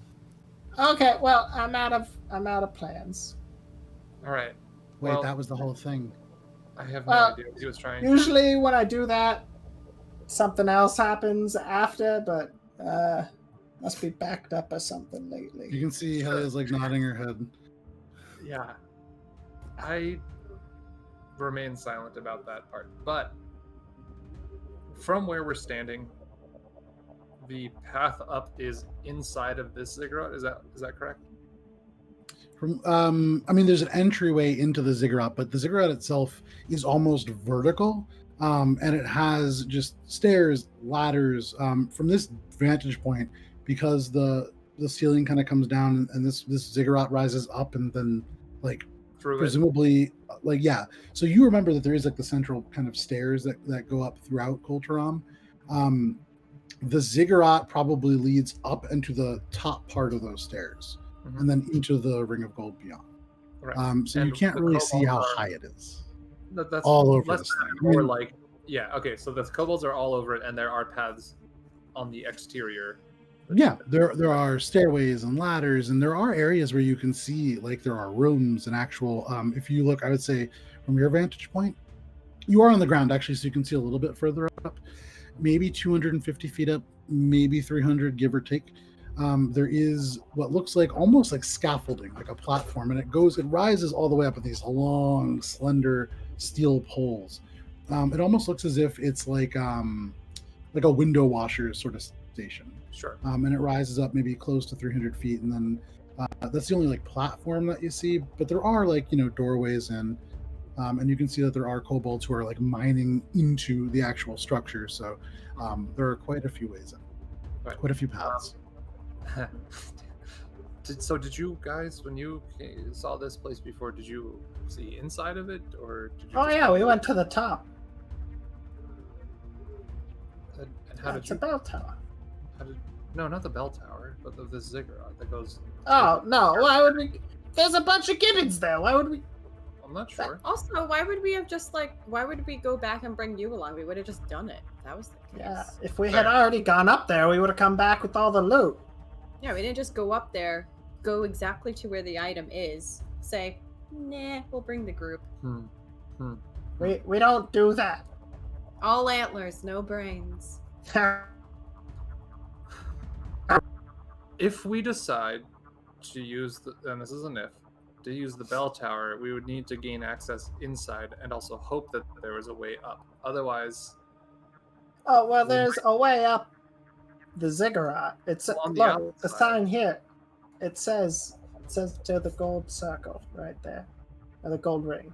Well, I believe. Yes, but Gunter, I think what it means is that if we climb the ziggurat, we'll get to the gold ring. Right. And hopefully inside there is a way to ascend it. Because if we try to ascend on the outside, that's a much more perilous potential fight with anything that we would encounter. Yeah. These such as a flying thing, perhaps. Exactly. We've already had our share of being dropped off very steep cliffs, and I do not want to repeat that. So, might be best if we gain entry to the ziggurat and bar it from the inside, preventing all of those on the outside, maybe cutting their numbers in half, and then try to make fleet ascension. Well, maybe we try doing it really quietly at first, and maybe don't kill anybody to start. Of course. I'm all for doing a little bit of murder, don't get me wrong. Yeah, but but I'm like, saying, and then I just kind of my shirt and be like, yeah, but... Can you just take it off? Just take your shirt off. Yeah, shut up. That won't really help a hell of a lot, unfortunately. I'm not as nimble as you, at least, and you, Shay, and apparently you, Helia. I'm pretty nimble. And you, Gunter. Not everyone's born with it. Absolutely. I could not say it better myself. Yeah. That's because I said it. Okay. As much as I enjoy talking in circles, Yes. Are we doing the bell tower thing, or what's our plan? Can't you just throw your voice over there? Speak into one of their minds. Tell them run away. I'm gonna look for. Are there any rock formations that look precarious where getting struck by a certain heavy crossbow may dislodge it and cause some sort of collapse? Yeah, I mean, you guys are inside of a mountain. There are above you is stone. There's stone walls. There are ruined buildings. I mean, there are any number of places you could probably shoot and cause a little crumble of Got a stone. lot to work with. I have an idea.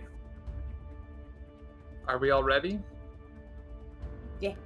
Let's see Yeah, I believe how we much are. of them follow this distraction. I'm going to attempt, and you said there's scaffolding, and how shoddy does it look? I mean, it's definitely not sturdy. It's up on 4 very narrow, maybe like this narrow steel pipes, basically. Okay. Wait, first of all, where are we? Are we all hidden right now? We're at the base At the moment, of you guys bell are tower. you guys are tucked into the base of the bell tower, so you're fairly well hidden. Let's see. Should it fall, do you think a lot of them would go and gather and try to save their friends and things like that? They'll probably need to fix it because Oh, sure. they're gonna need to get back up there. Absolutely. The Do you mines think- don't mind should it themselves. fall? Okay. I'm gonna knock it down, and then we can make our way inside. Do you think that would be maybe wise? Bell Great. tower would be quite resonant and loud, and this would just sort of sound like a building collapsing, which apparently is happening all around us.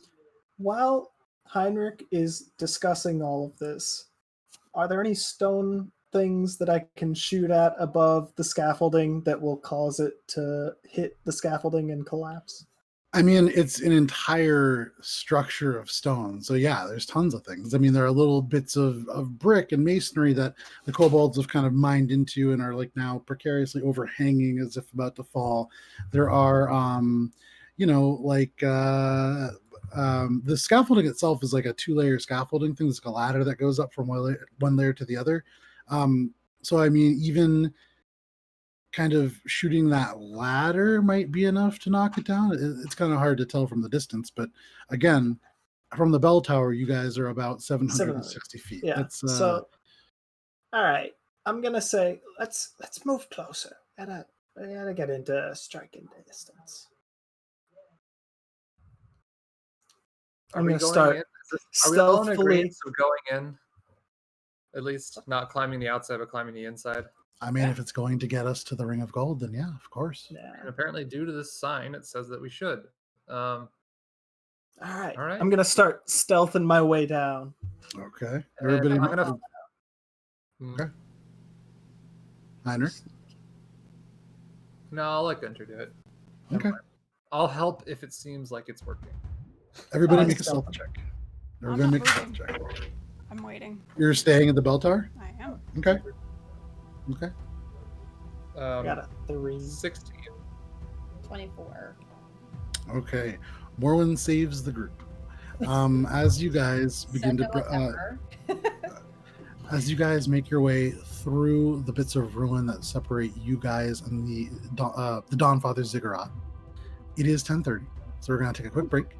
Very technically, it's 10:26, so we'll try to be back around 10:36. That sound good for everybody? Just quick 10 minutes. Sure. All right. If you need to use the bathroom, grab something to eat. We'll see you in 10 minutes.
Howdy, folks. Welcome back to Adventures in Alberon. For those of you who stuck through the break, thank you so much.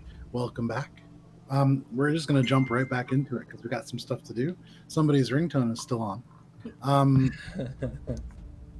When we left off, as a group, you were heading toward some kind of a plan led by Gunter, which already should tell you all you need to know. In order to distract the kobolds or gibbids, if you are Gunter, and find your way into the ziggurat of the Dawnfather. As you stealth your way through, Morwen definitely helping you a tremendous deal in correcting your course here and there, stopping you before your foot would fall on something crunchy. You make your way fairly quietly until you get a little bit closer. You're within 400 feet. 300 feet. How close are you guys getting? Within crossbow range, so that's probably about good. Okay. I mean, I think the heavy crossbow is quite a range. 400 feet, I think, is the max. It might even be 540, but yeah, it's pretty far. Definitely over 300. So if you would like, and remember, so with a ranged weapon, there are two numbers. The first number is the range at which you're kind of like, normally rolling. Yeah. The second number, you're rolling at disadvantage. Right, because that's the max range you can possibly get. You're like arching this crossbow and you're artillerying with it. Like you're really stretching the range on this thing. I love it though. Gunter loves the challenge. And so you're aiming at something above the platform to try to knock it down, or are you aiming at one of the supports? I think I'm aiming at something above to knock onto and then cause the whole thing to collapse. All right. Yeah. So go ahead whenever you're ready. Make your shot. All right. I'm going to pull out the old crossbow that I found from that dead guy. You know the one. Like everything else. Pop one of those bad boys in. And that's what, plus strength? For a heavy crossbow? Yeah. Dex, there's that dex. I mean, you have the weapon, right? Yeah, I know. I just got it. What's the crossbow? Yeah, it's. You only had 10 minutes to. Yeah, I know, right? I had to go get Ethernet. It should be dex.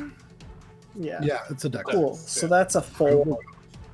Okay, I'm glad we looked it up just because it would have made a big difference. So you watch as Gunter aims up. He brings out the heavy crossbow, which already, for his sort of emaciated dwarven form, lean, if you will, he kind of like almost staggers over with the weight of it. You can see Gunter hoists it up, taking a step back. And as he closes one eye, the remaining eye kind of wanders, comes back.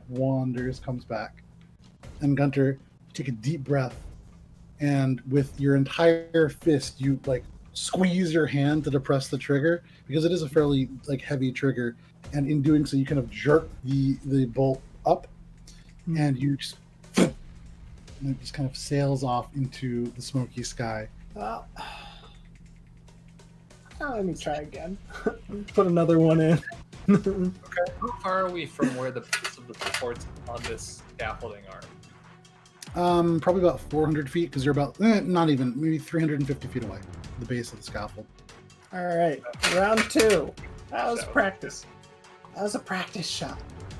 What was that, Hunter? No, I was just gonna say, like, I couldn't even reach that.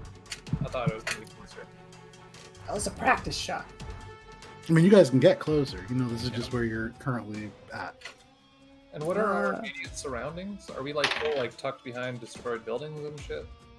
Yeah, I mean, presumably you're trying to stay hidden. So right now, immediately around you, there is this kind of shelled out single-story house.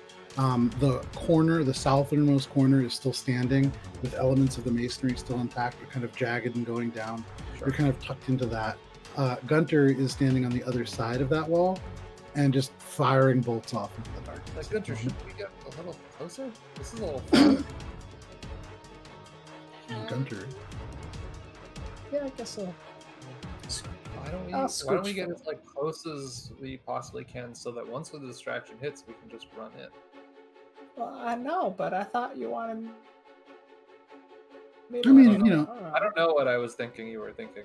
But... You can get closer. I mean, the buildings, the kind of shelled out remains of the buildings, they go all the way up to about 100 feet away from the ziggurat. And then there's a relatively spacious area about 50 feet from that building line. There is this kind of gate, the archway, and then the fence. And I will say, because you are drawing closer, you can now make out the archway a little bit better. The archway itself, it has a depiction of a dwarf that Gunter, even you from the Hill Dwarves would recognize. It is Moradin, the Forger of Days, the Dawn Father. He is the primary dwarven deity. It is believed, by those who believe, that Moradin forged the dwarves from stone long ago. You can see he's depicted with this long hair. It's intricately braided into like a single braid that comes over his right shoulder. He has this helm that is ornate and jeweled. He's wearing dwarven plate mail over a skirt of forged scales, perhaps. In one hand, he's holding a smith's hammer, and in the other, an ornate warhammer. He appears to have like these lines that would indicate light radiating off of him, which is causing the dwarves, the demons, the other creatures that are forming up the wall to be looking away. But you do see that from where you are. And then 50 feet beyond that is the actual ziggurat itself. Okay. Let's get up as close as we can. Yeah, let's get as close as we comfortably can. Okay. You guys continue forward. Sneaking up. Sneak. And as you do, now you're close enough at the edge of this line. You come to a place where there is one of those kind of, it's almost like an iron slit that you pull down. There are no windows in Colteron buildings. So these are almost like, they're like peepholes, really. There is no sky, there is no scenery, so there's nothing really to look at. And for the dwarves of the mountains, this is, the enclosed spaces are actually quite nice. So you can pull this down. The wall is mostly intact. The ceiling is entirely gone. You can see there are stairs that would go up to a second floor, but there is no second floor remaining. From this spot, maybe 120 feet away, they've now kind of shifted over a little bit further from you guys and further from the door. There's a group of about 8 or 9 kobolds that are kind of milling around. There seems to be like a small tug of war happening between two, and then one wins, and kind of you hear like these little high-pitched chuckles or laughs. All right, I'm gonna crank up the old crossbow round 2. Okay, Gunter puts the heavy crossbow on and loads it. Is this good now? We're good? All right. Gunter, Elliot speaks up and says, Gunter, just keep your voice down. Yeah, that's, wait, a disadvantage? No, this is just a straight shot. Oh, that's still a 2. So, Gunter, this time, you can see he holds it up again, kind of takes a couple steps back, braces it, and you can see he keeps both eyes open this time. He's determined. But still, they kind of drift apart. And Gunter, for just a moment, right when you pull the trigger, you're looking at 2 different kind of outcroppings. It's the same one, but it separates. And you fire. Smoke swirls in the trail. Can I approach Gunter? Anyone see that? Try to help him aim. Sure. All right. Warren, Third time's the charm. Warren, you walk over to Gunter. Gunter's beginning to load, and as he holds it up and he kind of just staggers, I need Morwen and Gunter to make a dexterity saving throw, please. Oh, great. That's the one that I needed on. Fucking dex save. 16. 27. 27. Okay. I'm probably still getting hit. No. So as you guys are getting ready, all of a sudden, Gunter, you hear, and then watch out! There's this big bolt from the heavy crossbow just lodges itself into the stone, right between kind of you and Morwen as Morwen lets go and steps back. You just want to be careful. That's gonna work. Third time's the charm. Third Let's time's give it another try. Not that I am like proficient in. Well, I am technically, but not that I have huge crossbows. I feel like I might have stumped through with like ranged weapons on. Well, Gunter has already fired it, so Gunter, go ahead and roll your attack. Oh, okay. Well, fuck me. basically. He also And Many so pros. Matt, when you unfreeze, go ahead and roll that attack. It's just a flat attack again. It was another 2. Okay. I Almost right back up into the channel, and you would imagine it's probably coming back pretty soon. I'm gonna just take a couple steps back. I'm gonna just kind of like, I'm almost getting bored of this like entertaining Gunter thing. So I'm just like, Yeah. I'm gonna put the shield above my head, and then I'm going to just cast an Eldritch Blast at the base of the scaffolding. Okay, go ahead and make an attack roll. He's had his 3 times. 4th time's the charm. Right, This crossbow is broken. I'm gonna throw N it plus 1 time is the charm. Yeah, N plus 1 is always the carrot on the stick. That is a 22. So, Gunter, you fired 3 crossbow bolts up into the smoke, and actually only 2 have come back. One is still presumably there somewhere. It hit something. Well, that's one of the bolts, by the way. I don't know if I can roll for. Oh no, you're fine. With one, I mean, these are very like thin metal structures. So you cast out this Eldritch Blast. As you hold your hand out, you can see Helia's eyes grow a little bit wide, and in the reflection, you see the teal symbols kind of rotate into being before this like burst of force energy ripples out the smoke, like parting away from it, and it strikes the bottom right kind of pillar. Instantly, there is this sound of twisting, like ripping metal, and you can see up above that platform, underneath it seemed to have been attached by like struts, maybe temporarily, and you hear the kind of as 2 bolts just immediately separate, and the whole thing and just smashes down to the ground. You see the group of kobolds immediately, like 3 of them hit the ground, like scared. 2 of the others run off in that direction, with the rest kind of following. One of them has left their spear on the ground, but they're now running over to investigate whatever happened. In this moment, Okay, you guys run across. Are you still trying to remain hidden? There are still kobolds. I was gonna say, like, do I see more? And I'm not running after Gunter. If he's running on his own, that's fine. I'm not sneaky going moving. I'm not going yet. I'm looking to see if there's anyone coming out of the building to see what's going on. I want to see how many kobolds there are. Okay. Gunter begins like military crawling across this this stone, and as you look, a couple seconds pass. The kobolds are now gathering around. You hear these high-pitched voices kind of discussing things and kind of chattering. Nothing seems to leave that doorway. I'm following Gunter. Fine. Okay. Best as we could do, at least for the front guard, I guess. All right. Shay, from all the way back where you are, what are you doing? I kind of like look back to where Shay would be and wave my shield, and I'm like... Can I see Heinrich from where I am? I mean, for sure now you can, yeah. Then I would make my way over. Okay. You make your way over. You can see now. Gunter and Morwen, make stealth checks, please.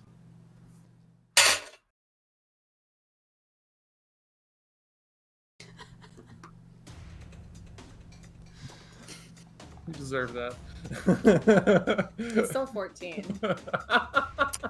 Well, I hate to be the bearer of bad news, but I have a 1.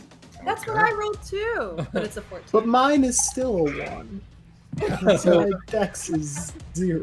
Yeah, it's almost like you're not a rogue. So as you guys attempt to creep forwards, Heinrich, you're watching this, trying to figure out what's going on. You can see above, like that.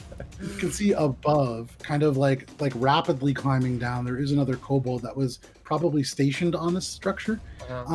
Looks a little different than the other kobolds. This one, you can see there's like a little, almost like a wooden cage on his back. He's got like a staff that's a little bit too long for where it's like clipped, but it's on his side. And as he's like scurrying down, you hear every now and then it just kind of onto the rocks as it scrapes down.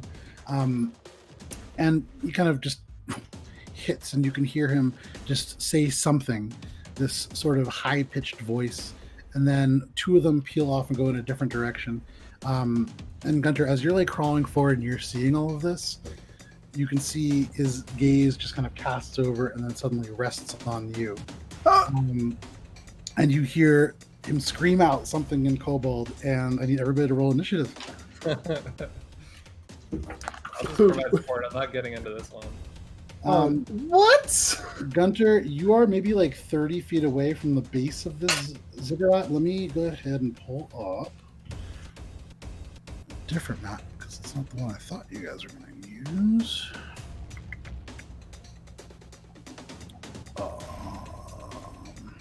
What were you saying about? Oh, I did take a picture of it. Okay. You are about 30 feet away from the actual entryway to this. So here, it's a little bit less straight than this since you guys knocked it down and didn't make it descend. I'm going to put it first in our Discord chat. And then if one of you guys wouldn't mind sending that over to Twitch chat, that would be absolutely lovely. Wait, don't send that. And don't click on that. I sent the wrong link. I mean, you could still, it is that map, but I sent a bunch of other maps too. Eyes are now on it. So go ahead and you can toss the link that I just sent minus the weird little bracket that I put at the end. You are on the outside. The platform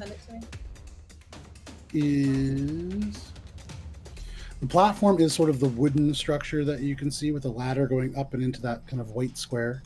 And it is not attached to anything. It is kind of pretty fairly wrecked. The wood like peeled away, and it's old wood. It's like dry and not terribly strong to begin with. Mm-hmm. The metal pole is crumpled. The other three kind of torn and twisted also.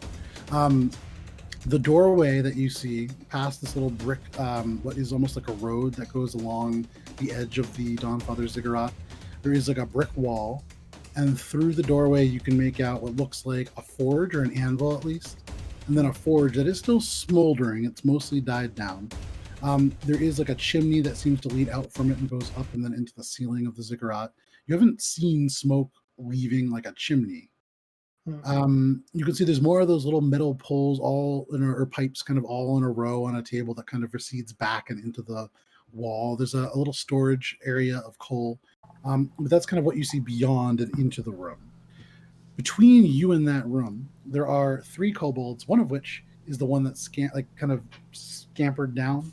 That one is very odd. He has all kinds of little contraptions like strapped to him. He has what looks like it's a bag, and it's kind of vibrating by his side. Seems to be something living in there.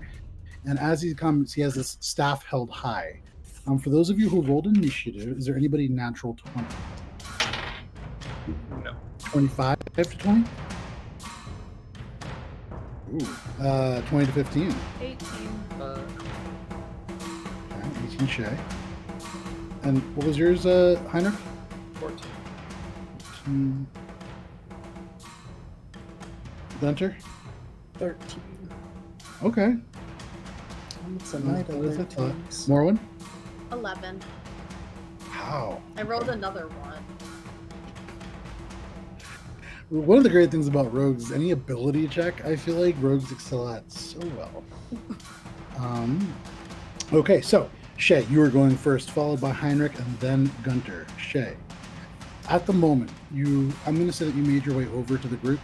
Okay. You're about 30 feet from Gunter, and then there is the first of these kobolds, maybe like 50 feet away from you. What do you want to do? Is there a clear path between where I am and that door? Yeah, relatively. I mean, you're running like kind of on the other side of Gunter from where the kobold is. Cool. I'm going to the door. Okay. Easy enough. With your dash, no problem. You run all the way in. Coming into the space, a little warmer because of these kind of smoldering embers. As you run by, you can see there are other kobolds up on the wall that are starting to make their way down.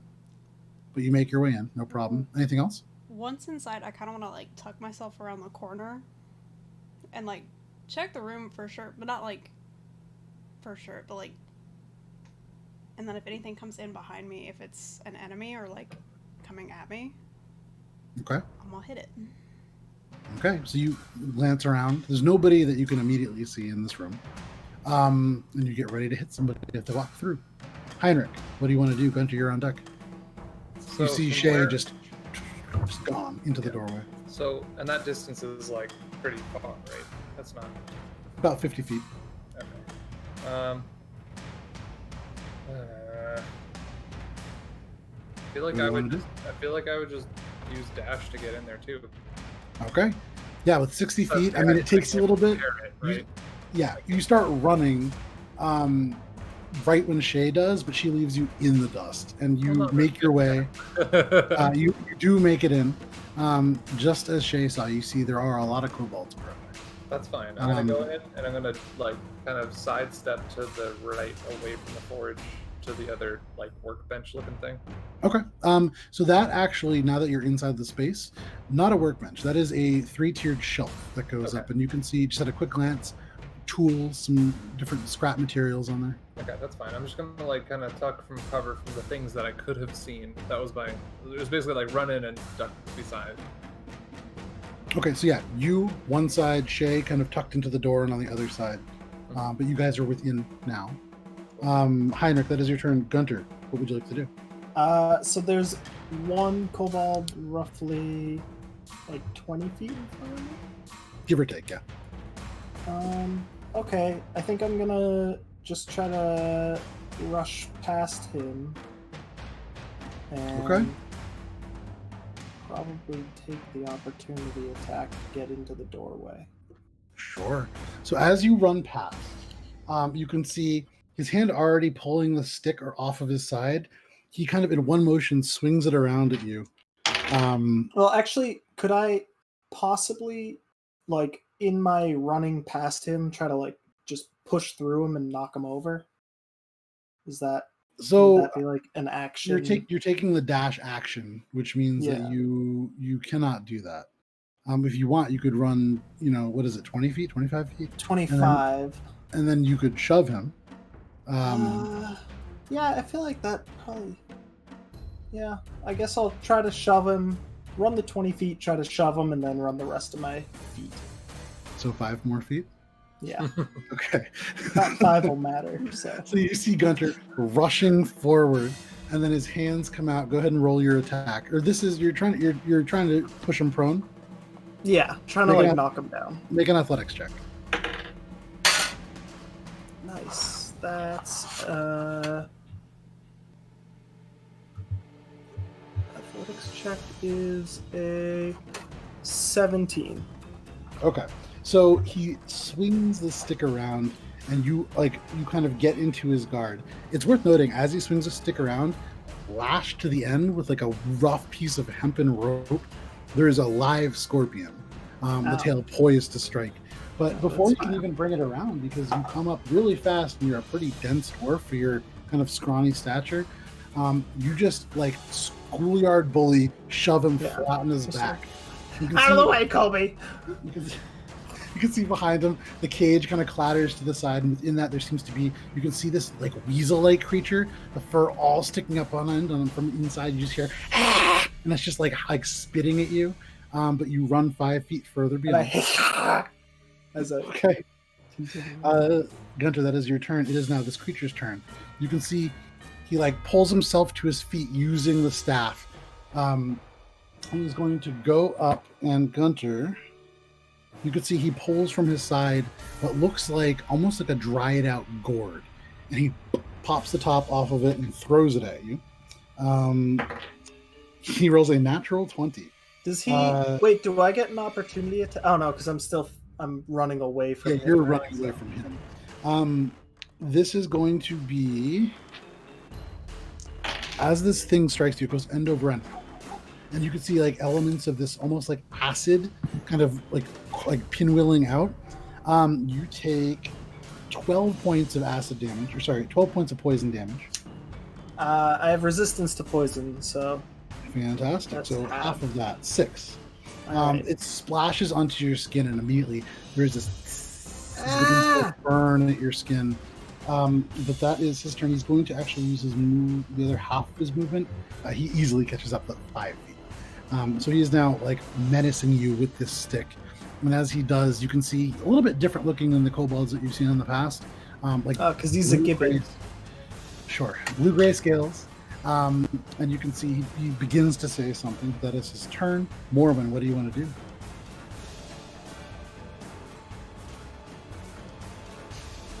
You can see like Heinrich and Shay have already just gone straight into the ziggurat. Gunter ran up, shoved a kobold down, and tried to run away, but it got up and like hit him with some acid. You can see he's beginning to like hiss at Gunter. Gunter's trying to get away. What do you want to do? I think I'm going to run over to Gunter and try to like fucking like rush him towards the door. Okay. And you should stab the guy. You want me to? I think I'll just. I'm gonna hiss at him back. Okay, yeah, we're all hissing at each other. Are you trying to do anything like with that hiss, or are you trying to intimidate him? I mean, yeah. Okay. So all of a sudden, Gunter, as you're like running away, this acid hits you, you turn around, you see the kobold, and he begins to speak, and then all of a sudden behind him, this like shape rears up, and watching your gaze, the kobold and turns, and you just see Morwen, and Morwen hisses. Go ahead and make an intimidation check. Also, I want you all to picture my stance like that video with the cat that stands like on the two legs for a second. Okay. You know what I'm talking about? I'm just the prairie dog tabaxi. Yeah. 10. Okay. We'll see what happens on his turn. Are you doing anything else? You said you're hurrying Gunter along, right? Yeah, I'm trying to hurry Gunter along. Okay. So if you can use your bonus action dash, you can push Gunter another 15 feet. That gets me in the door, right? I do so politely. Gunter, at the end of that, you would be about 10 feet away from the door. So as you kind of hiss, you don't stop to see what happens. You just shove Gunter along. Gunter, your legs like rushing to reach up. Both of you hiss as you pass, and you make it about 10 feet into the door. Now, Shay, you hear all this happen. Heinrich, you not tucked into the door, you can actually see this happen. Anything else, Morwen? What kind of sidestep? Out of line? Well, whatever. Yeah, for good. I mean, you're out of line of sight, but like just looking through, you can see what's happening. We'll see where this goes. I'm feeling this vibe right now, so I'm gonna say, my prisoner. Push him. Okay. That's my full turn. Yeah. Sure. It is now the rest of the kobold's turn. From up above, Gunter, you're only about 10 feet away from the wall, and there are like 6 or 7 kobolds that are trying to come down.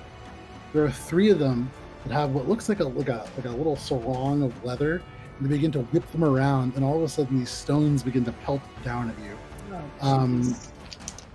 Roll them all right now. That is going to be the highest is a 15. Okay. 15, 12, and 9. Okay, 2 of them hit. All Well, right. My AC's 12 right now. Okay, so 2 of them hit. As they both rolled max damage, which is a total of 16 points of bludgeoning damage. As these 2 like fist-sized rocks, not terribly big, but thrown perfectly at this large, gleaming, bald dwarven head. It's just right off the stone. There's a third stone that just off and into the distance. But that is their turn. The other like 4 or 5 on the ground are now like turning and veering off towards you guys. They're still about 70 feet away. Shay, what do you want to do? Heinrich, you are on deck. Holding for hostiles coming to the door. Okay, you hold your action for hostiles coming to the door. Heinrich, what do you want to do? So there's no one else in this room, right? Besides Shay and I? Would you like to make a perception check? I mean, just like As an action? when I entered, there was nothing obviously else in this room, right? No. Okay, so I'm gonna ready for that one Gunter and Morwen make it through the door. I'm going to cast a spell. Okay, sounds good. As soon as they do, I will interrupt. Sounds good. Remind me of that. Yep. Gunter, what do you want to do? I'm gonna. You're about 10 feet away from the door. You don't see Heinrich or Morwen, but you know that they're in there. You haven't seen. Oh yeah, sorry, Shay and Heinrich. You haven't seen that they're in there. Morwen is like still pushing from behind you. All right, I'm gonna keep moving 25 feet into the room. So after like that initial burst where you're shoving Gunter along, you feel Gunter's feet kind of find their pace, and he like gets up ahead of you a little bit. And Gunter, you make 15 feet. You make it 5 feet into the door. You see Shay on the left of the door, and then as you make it through, you can see kind of behind this little like equipment rack, Heinrich. Is the equipment rack something that I can use to put in front of the door to barricade it? It wouldn't be a terribly effective barricade because it's like these shelves and then things holding up the sides. There's like gaps. Then I guess I'll just make a quick check to see if, as I enter the room, there's anything immediately available to start barricading. Make a perception check. That's 14.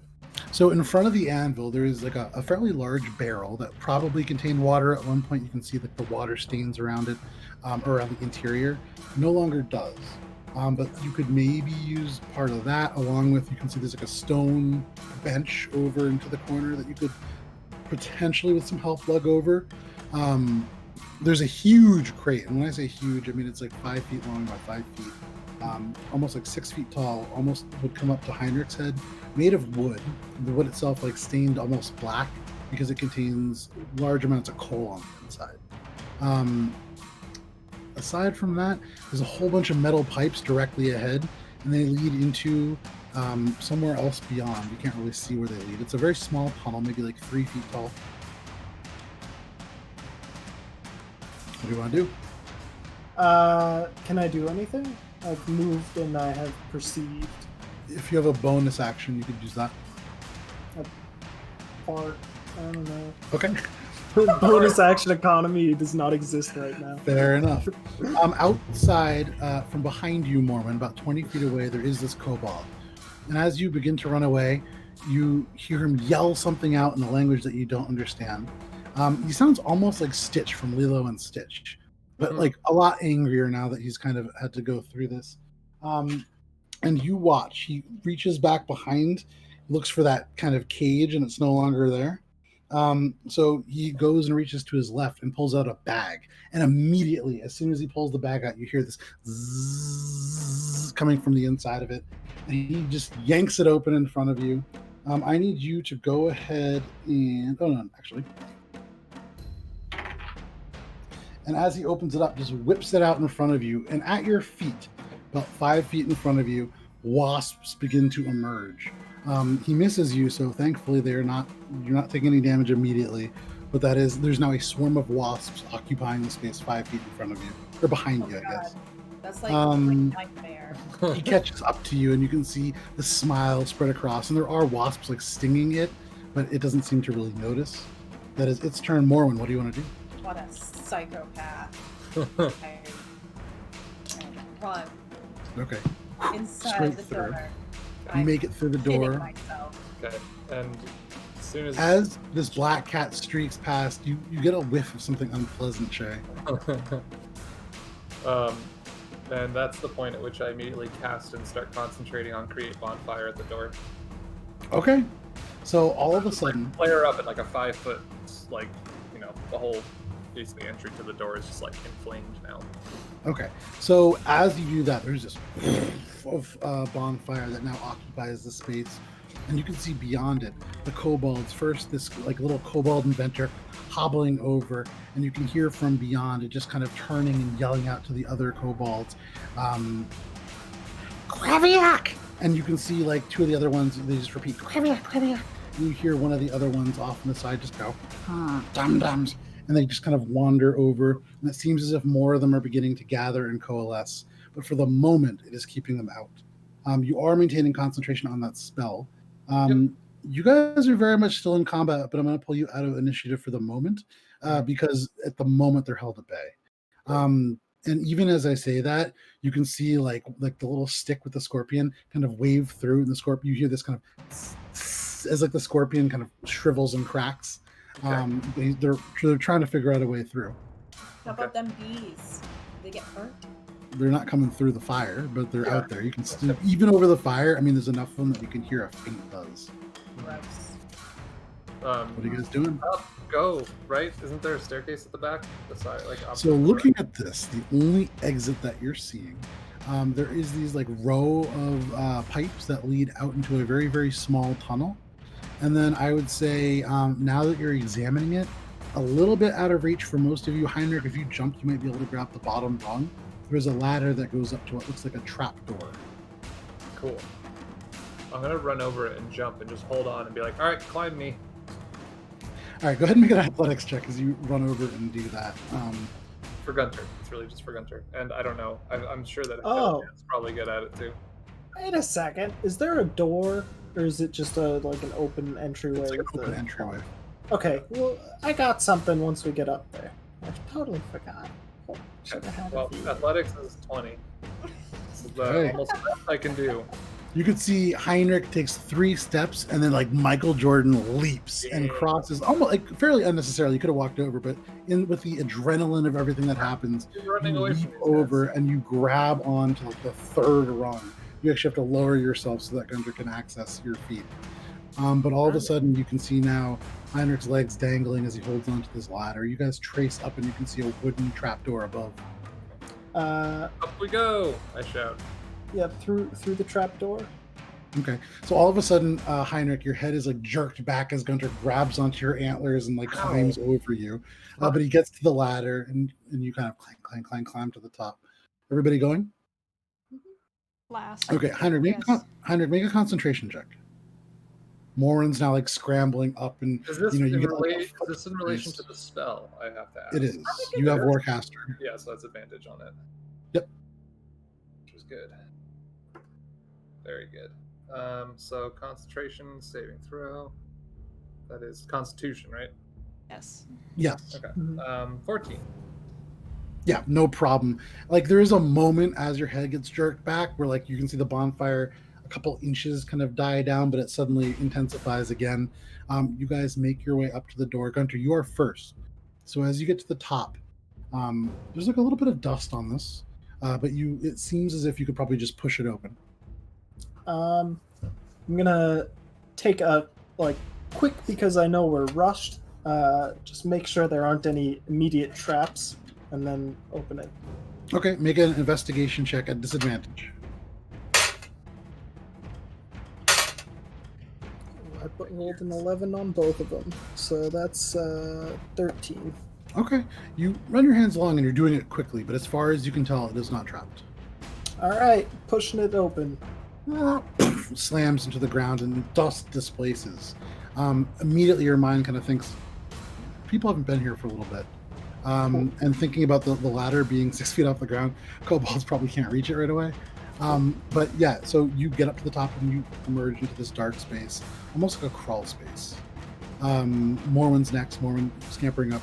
Your eyes kind of adjust. You're in this gray. Getting ready to shut it once the last person is in. And just on the other side of the door, kind of holding it, you can just see his face above it. No beard.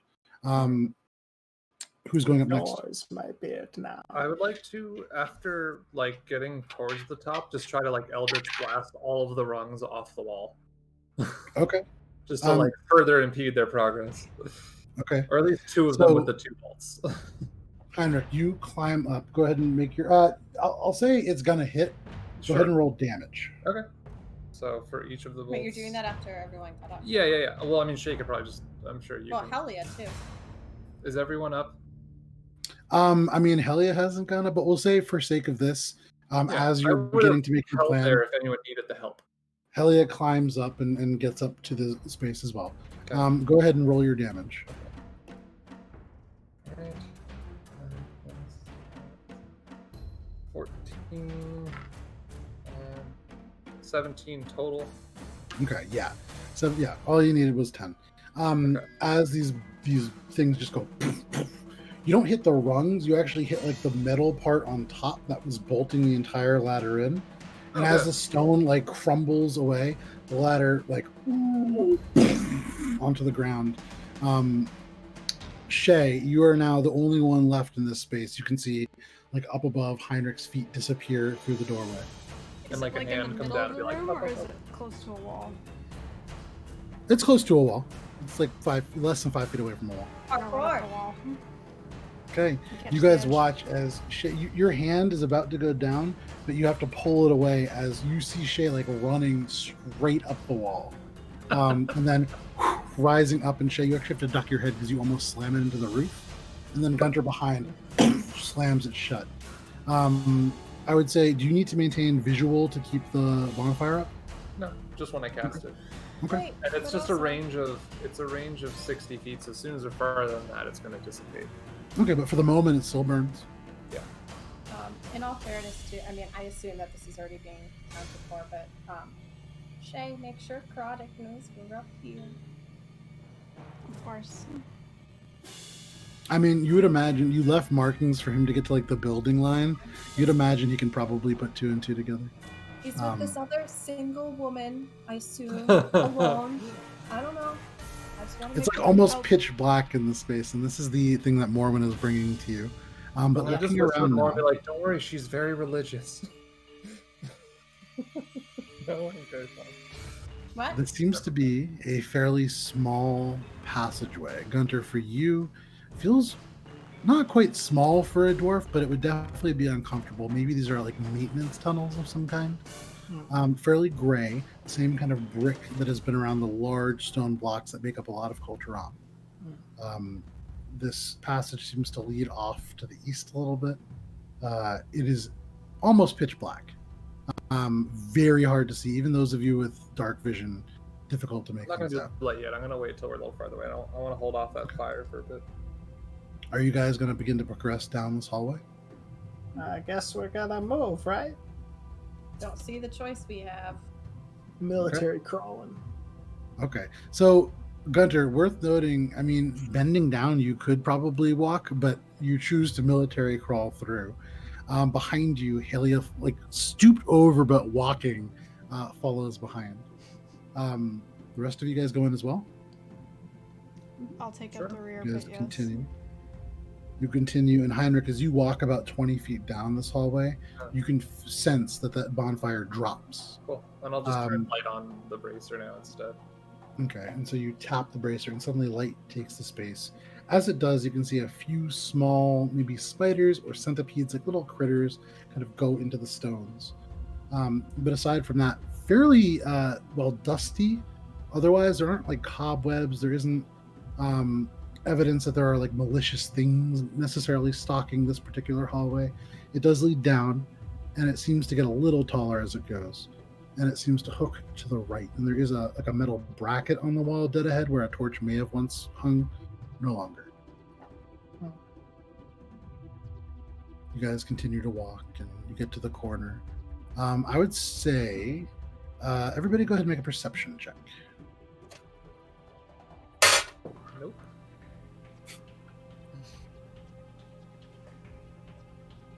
I mean, okay, two. Okay. I got a Anybody 10. 28. Okay. 17. Okay.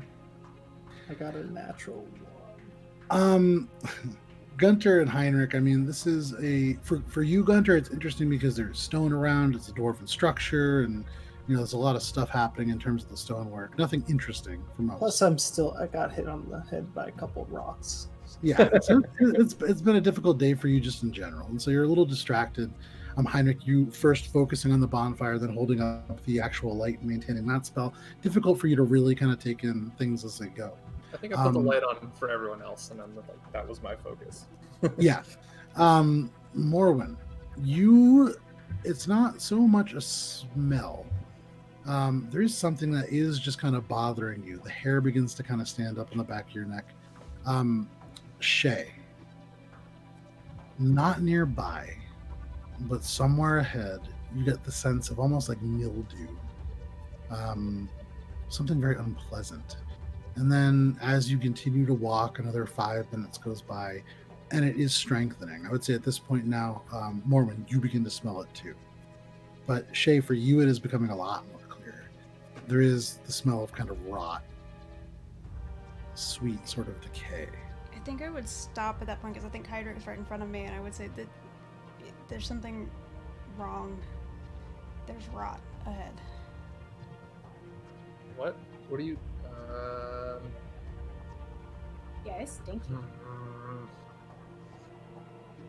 Well... And now that they pointed it out, Heinrich, I would say immediately it kind of floods into you. You'd been paying attention to the light before, but you smell now something that has been, maybe you haven't smelled since the God Caves or the God Market deep beneath in the Undercity of Kulturam, but you smell the very familiar smell of Azra's rot from somewhere up ahead.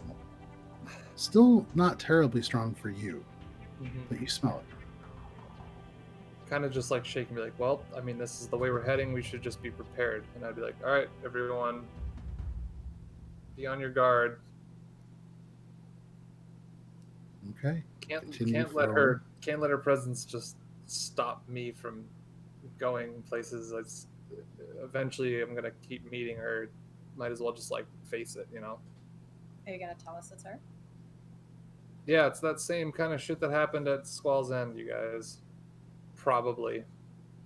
Alright, don't die again. I can't blow up here. You can't blow up here. Right. That's gonna... Yeah. And if you die, Gunter can't bring you back. That's true. Don't Wait. die. I wouldn't... Yeah. I think it goes without saying. Fight the kobolds. Are you guys still like going? Are you walking and talking? I feel like military crawling. I feel like I would have stopped as soon as Shay said that. Okay. Well, I'm not gonna go past you. I'm ahead of you. You're ahead of me. From behind, or from ahead of you, Heinrich, Helia kind of just turns. What is this that we're all worried about now? The shortest way possible, I pissed off a god. And I just kind of like nod my head. So some kind of a religion or fanatics or something like that? No, a little more like direct agents of... Little less of this plane. If that helps to make sense. She considers that for a second. You know, it doesn't quite, but if you've angered a powerful individual, maybe... I mean, kobolds seem a little easier to deal with at this point, just based on what we've seen in the past. Well, we don't really know what's ahead. We don't know if it's followers of this person or... I mean, probably not followers, probably some sort of presence of... Pretty much every single time I smell this is it's almost the exact same kind of situation. If you... Because, you know, again, and I shake the shirt, like, maybe take a look, see what's up ahead, but then, like, come right back if anything seems wrong at all. And you guys, too, if you're still intent on pressing forward, I would say up to Morwen and Gunter. I'm not sure what choice we have, so... we've kind of, some scouting. This are the kobolds, so... kind of backed ourselves into a corner here. All right, so... Shall we then? And she begins to kind of edge forward now, past you. She's going to make a stealth check. I need both of you to go ahead and make a stealth check. Man, Helia has not rolled under like a 16 for stealth yet. Like a natural 16. Helia's dope. She's I got a 17. There you go. Gunter being hidden. Oh my god. Sneaking around. I got, what did I roll? I moved it by accident. I'm sorry, guys. You rolled a 3. Oh, okay. Because I saw 19 and I was like, no, that's not right. 16. 16? Okay. I roll higher. I know, that's why I was like, wait. Yeah. So as you guys are going, this smell hits you again, and more when you go out of soft paw for a second, and so all of a sudden you're kind of scratching at the stone, but quickly enough you retract them. As a group, you are fairly quiet, and you make your way forward. The smell becomes worse, and you smell soil too, and there's a weird intermingling. You actually smell something pleasant, and that almost makes it worse. It smells like incense, perhaps. But as you get forward, you go maybe only another 100 feet, and you have to go straight and to the right. And all of a sudden, there's a light, very dim, from around the corner. And as you move through, you can see you come to an area where this passageway widens. It does not get taller, but there are 4 areas where light penetrates from the bottom. And it seems as if there is something beneath you. And I would actually say, from where you guys are, and given the passive perceptions in this room, you hear a couple of things too. It is kobolds. You hear again these kind of weird voices, but one of them is very different. You can kind of hear this kind of like a little voice that just goes, and you don't really make out words, but then you hear another one, and this one, very different, kind of gurgles from the back. And then you hear just kind of like this ting, ting of maybe like sounds like a tool being used of some kind. And then this kind of sound of dragging, and then this almost just dirt being displaced. Is it like a grate or something that we can kind of look down? You can't see anything beyond the floor, so there could very well be a grate there, but unless you go over to the opening, you won't be able to see. I'm going to cautiously make my way to the opening. Okay. With a stealth 17, not too hard. You pull yourself forward. And as you do, you come to a place. I'll show you what you see, actually. Give me 1 second here. All right, so I'll put it in our chat, and if somebody could post it to Twitch chat, that would be lovely. Below you, it looks as if at one point it may have been almost like a chapel, though most of these stone benches that were built as part of the room, like into the room itself, have been pulled away, leaving only the leg supports, and most of those pretty broken as well. You can see that kind of ting sound is coming from 2 kobolds wielding pickaxes, and they are slowly removing elements of the stone floor. And then you see a 3rd kobold lugging over this heavy sack and then upending it, releasing dirt onto the ground. It seems to be creating almost like a dirt patch. Beyond all of that, near this anvil, you see a kobold kind of hunched over, covered in like this kind of like bluish. The scales are almost leathery, and you think for a second almost back to Ovark and sort of the disease that he had, but it's not quite that. And as this creature shifts over this kind of shambling gait, you can see he seems cold, almost like rubbing its shoulders. There are like little bits of fungus growing all over it. Looks like a very moist kobold with these damp little toadstools here and there. And you can see he just kind of rubs himself, like little elements of spores going all over the room. And then he kind of takes his little paws and begins patting more spores onto the anvil. This anvil has patches of purple lichen and these very, very familiar, only a few, these black and purple toadstools emerging. Very small. More gibbets. Moldy gibbets. Moist gibbets. Yeah. I feel like I would message tomorrow and be like, "What do you see?" Moist gibbets. Is there? That's all that comes back. Is there a way beyond it? Can we avoid them? So we're looking down at an opening, right? Does this like whatever like upstairs situation like continue past? Like, is it like a hole?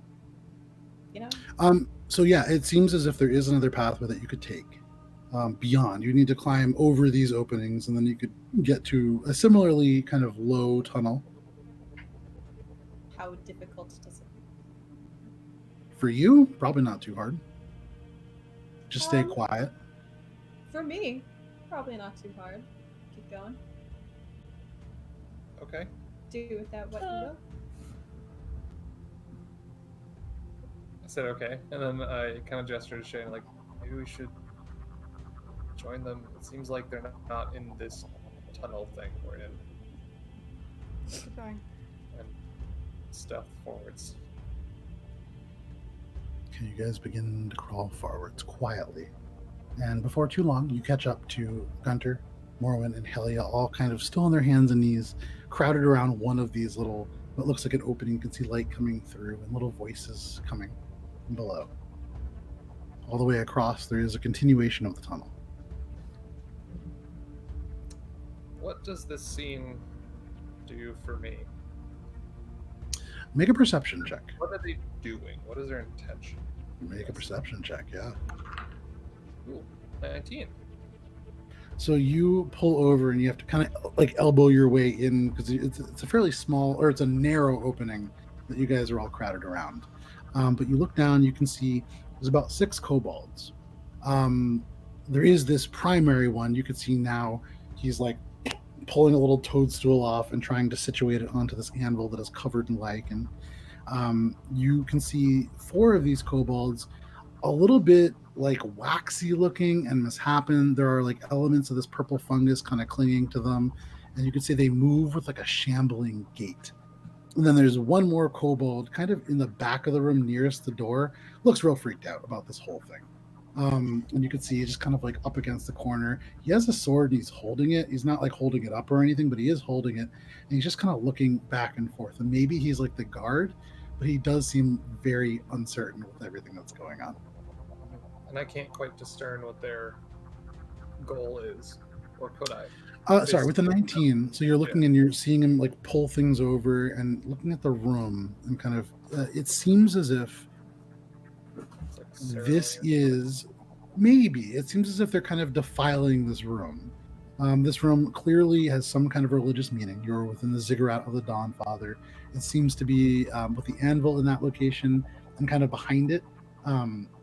You can see there is, from the position that you're at now, that kind of trough behind it is the source of most of that light. It is full of molten metal. It seems to be just slowly flowing from left to right. This seems to be maybe like a place where weapons were blessed or forged. With the 19 also, I'll say you notice that the room, not symmetrical, which for all of the dwarven structures that you've seen, even down to the Undercity, has been the case. Towards the door, you'll see there is kind of a left where it goes in 5 feet. On the right-hand side, it does not. And that strikes you as odd. It is odd, but I do not know what to do with that information. How difficult is it to cross this opening for me? You kind of crawl forward to see if you can look, and you hear the kind of shifting of scales, and you would imagine you can cross easily. It's not a matter of physically being able to cross. It's about doing it quietly. It might be difficult. Well,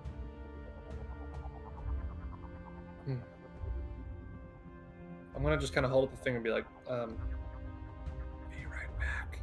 And I'm going to retreat to the sort of entry area a little farther away. Okay. We came up. Back up. And then I'm going to, for the time being, doff the armor and put it in my haversack so that I do not so you have guys watch in the very narrow space. Heinrich has to like roll on his back. I'm going like far back, yeah, like so towards near like the entrance area. Like so you guys don't get to see this, but I mean, in the narrow space, you have to like roll over and like in stages take it off. Yeah. Because you can't stand. It's 3 feet tall. Yeah, exactly. But eventually you do get it off. You're kind of sweating a little bit. It's hot in here. And you can hear it? You stow it away. To do it as stealthy as because possible. You guys know that he's doing this, or like saw him go off, and you're like waiting for him to come back. You kind of hear little elements of it. If they hear it, they don't react to it. I'm just gonna they definitely whisper to Gunter and say, awfully weird time to get in here. Yeah, I don't know. It is pretty hot. I mean, does he got? I mean, like, does he got the hots for this god? What's going on? I thought that he had a thing for the teeth. And then I kind of like start crawling back as soon as I'm done with Okay. Shay, are you watching down the room below as this is all happening still? Yeah. As this is happening, you can kind of hear, you're trying to tune it out, but Morwen and Gunter just kind of like whispering back and forth. And then you can see that freaked out looking kobold kind of approach the one that seems to be the leader. This time now you can see he's like still kind of rubbing and these little spores displacing and settling onto the walls. And the kobold just kind of looks up and just, and the one whips around and just shrieks out, and like just kind of, and like this little like purpley kind of goo like begins to drip out, and the kobold just like looks and just backs back up against the wall. And then Heinrich, you rejoin the group. Yeah, just a tunic on now, and I am a little easier to stealth across this, and I kind of point and be like, going. Are we doing it? Gotta tell me twice. I mean, worst case scenario, it's like 5 gibbets. They don't look particularly strong either. That one looks really scared. Yeah, but they stink. Let's. Yeah, I mean, I don't want to go anywhere closer to them. Starting to itch across. Okay. Stealth checks. All right. Wow. This is like the third time I've rolled this. 28. 17. Okay. 16. Effectively removed my armor. So, yeah, you really did. Morwen, silent. The dark tabaxi just becomes ink and then nothing in the space. And it's a good thing because you easily make it across so quickly that you're able to turn and kind of watch everybody else's progress. You first watch Heinrich, who typically has a lot of trouble in stealthy situations, but now, even though the metal is in that bag, and you know how the bag works at this point, it's silent within. And you can see Heinrich very carefully crawling over. Shay, not too much trouble. Not quite as quiet. You hear Shay coming, but she's quick enough where like you actually see one of the kobolds, Gunder, because you're in the back. And as they look up, you can see the eye is like milky and kind of weeping a little bit. But then it kind of just looks down and goes back to just trying to dig at the ground. Gunter, you're the last to go across. And as you go, kind of looking down, go ahead and make a history or religion check. Nice. That's a dirty 20. Okay. Unless it's history of stones. Is it history or religion that you rolled? It's the same either way, unless it's... I know, but I'm asking you, which one are you? Let's do history. It's more fitting. You don't know a lot about dwarven culture.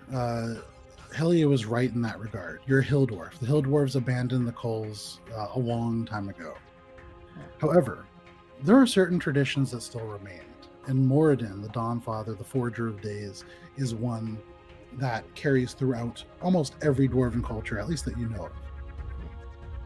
One of the things that Moradin is the patron of is craftsmanship, the creation of weapons, really the invention and furthering of kind of the things that dwarves find important. And this room is similar to rooms that exist even within the community that you come from. This is a chamber that is used for sanctifying weapons or blessing weapons or enchanting weapons. Typically, these rooms have a couple of benches, and for ceremonies to happen, there will be people in the row. There is this kind of trough of lava in the back that is probably a blessed sort of element that a weapon could be dipped into and then finished upon the forge in front of it. You also know that typically these kinds of structures have what is called, and this is actually a word that you've heard used in the context of the Zinni before, but what is called a reliquary. It is a room, usually hidden, where certain items, either reagents or material, or actually sometimes even weapons themselves waiting to be picked up, are stored. I'm going to... Ooh, there's no way that I can, like, look for an entrance to that reliquary from where we are, is there? If you want to make a perception check, you can certainly try. I'm going to say make it at disadvantage, because you are making it from the ceiling through a grate. Yeah. Makes sense. All right. Perception? Yeah. That's a 16. You look around, and there are like some weird parts to the walls, but you don't make out anything definitive. We'll probably need to get down there first. There's probably some good stuff down there, I say, whispering to Morwen, but not particularly quietly. Let's get it on the way back. Yeah, I don't want... That guy smells. They stink really bad. Yeah.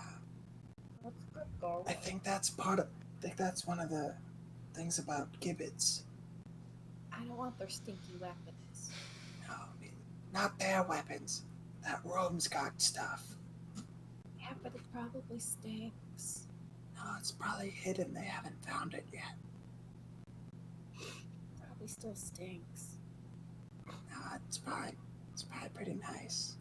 We're going down. Yeah, you guys are We're all leaving him behind if he wants to go down there by himself and die. That's totally fine. Helia turns around and just you can see Gunter from your perspective. She's just kind of like waving you forwards. Wave back. She turns and looks at you, Heinrich. Uh-huh. I know that look. Just a moment.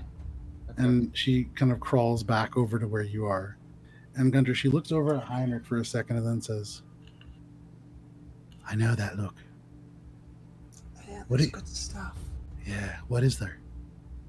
There's probably a reliquary down there with some reagents, maybe a couple weapons. You just I don't speak whatever language you spoke at the beginning there, but weapons I do understand. Good stuff. Good stuff. Where? Stuff. Where is it? There's probably a hidden room down there. They do ceremonies and stuff. Kind of pulls herself over to the edge and rolled a natural 20. You can see she pulls out. I almost want to take a picture of it because it's just so pretty. Actually, I'm gonna. But you see, her eyes kind of trace the walls and the edge, and all of a sudden you feel an elbow in your side. And I would say, Heinrich, you can actually see it with your passive perception, but she's trying to do this in a very discreet way. And Gunter, you can see she nods her head towards the kind of right corner of the room, where you now notice there is kind of it's not quite symmetrical. And she says, all right, you see that bracket over there where there should be a torch and there isn't? Oh yeah, I bet you pull that thing and pops it open. I think he manipulated it in some way, but I think that's a false wall behind it, yeah. That sounds like a plan. All right, are we trying? Heinrich's not gonna lie. And there's a moment, Heinrich, where you see both of them turn and look over at you and then turn back down. I'm over here too, so I want to give a third look back. In this really cramped situation, I'm trying to disapprovingly cross my arms and be like, no. And Helia looks at you, Gunter. Helia looks at you, Gunter, and she goes, hang on 1 second. And she has to in this space. It's a very awkward turn, but she crawls back. She gets back to you, Heinrich. Mm-hmm. He says that there's some kind of a weapon store there. Great. It's not worth it. That's really cool. Let's go. Well, you do know where we are. I mean, this is the Dawn Father Ziggurat. This is the god of foraging. Yeah, I mean, crawling back. I don't think you understand the power and wrath that this god has. I died. It's that god, right? We're not. I died last time we encountered them. Any agents? I don't want to say that I don't believe you, but there's some evidence that points to the contrary. And either way, I can't see. Gunter, our other magic user, clearly. I don't have that ability right now, so I'll as far as I can tell, Gunter isn't able to use magic, but he seems convinced that he can. Don't fall into his way of thinking, but I think he is right about this. Your god might be angry, but I know that the dragon is.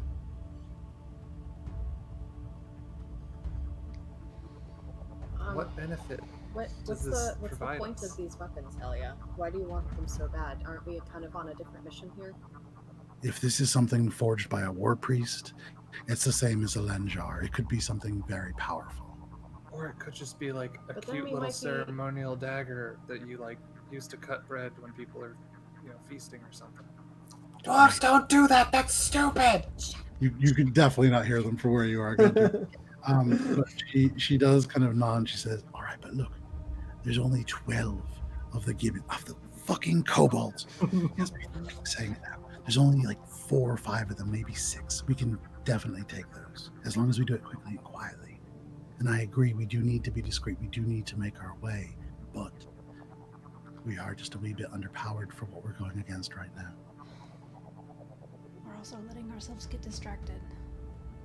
And also, who knows how many are beyond this door? We already saw so many outside, and there are usually huge nests of these things that live together. I don't disagree. We just need to make sure that we don't need to go beyond the door. I can't see a way where this wouldn't attract more of them. I can't. You cannot easily. I saw the room too. You can't easily sneak by them. It's open. You would come down, be seen, call the alarm, and then that would be it. That's why we need to kill them on the way down. In all fairness, and this is very unlike me, I love stealing more than the next guy. Not just as much, more than. But, if there's a trap door or hidden door, we don't necessarily know that there's not more things behind that. And God forbid we've got this all of a sudden thing that killed him before chasing after us while we're already chasing after dragon treasure. Make a persuasion check.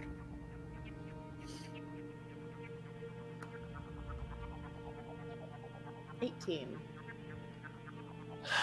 You can see her eyes, even in the darkness, roll. Fine, but if we get a chance on the way back, I want whatever's in there. Sure. I'm with you on the way back. And she has to again do this weird kind of pill bug scrunch and then turn back around and you see her approaching. I bet Heinrich said no, right? No. Nobody says no to a cold rock, but he made a good point. This is something we can collect on the way back. Yeah, that's what they always say. We're never coming back here. Just let's go. We'll come back here. Don't worry.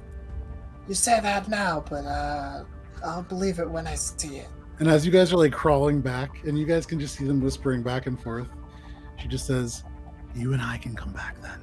We don't need the rest. We don't need to split whatever we find." Oh, that actually sounds better than what I was thinking. You know, I'm starting to appreciate you more. I've heard that I'm a bit of an acquired taste, and you guys do hear that part of the conversation as they rejoin you now on the other side. I feel like that would be Gunter's perfect date. Yeah, kind of. All right, I've got Gunter. We can go. Don't want to upset Heinrich. You just see his face wrinkles coming down, no beard to disguise the mouth anymore. But as you guys progress down the hallway, who is leading this foray? It's Heinrich, I think, now? I guess. Okay. Heinrich, go ahead and make a perception check. This is why I should never lead. Yeah, at least you're quiet now. Oh, that's true. Yeah, well, I rolled a 6, so okay. Suck on that, everyone else in the party. I got the light on. Heinrich, the scent fades for you pretty quickly, which is fortunate, I suppose. And you continue forward. Nothing really seems to be changing, especially. You progress another 5 minutes and 10 minutes, and it's a pretty straight path that you're on right now. You get to a point where it becomes a T intersection. Crawling ahead another 10 feet, goes to the left and to the right. Seem to be almost identical. Completely flat. No lights, no grates, no nothing. Pretty dark and hard to see. I got the light on. You rolled a 6. Okay. Well, I have light on. That's fair. So, from what you can see, there is stone. Okay. I mean... Shay, why don't you go help him? Yeah, can someone else please fucking help? He's naked and afraid. I just literally can't do anything. It's stupid that I'm leading. I'm just gonna say it. Well, then don't 29. No one else steps up, so fuck it. So Shay crawls up and kind of nudges her way in a little bit. And Shay, with a 29, there are a few things that you note. To the left, there is kind of a little bit of air. So probably somewhere down that way, there is access to, you would imagine you have not gone far enough. I mean, you haven't really gone up. You've just kind of traveled mostly flat. So you're probably not at the top. But it seems as if there may be access to either out of the tunnel or perhaps even out into the kind of cavern beyond. To the right, whereas most of this has been very dusty, you can see there are what look like maybe tracks, not tracks, almost like you kind of look behind you as if somebody maybe medium-sized or so had crawled through. Very similar to the sort of knee shuffling tracks that you guys are making. I would relay this quietly.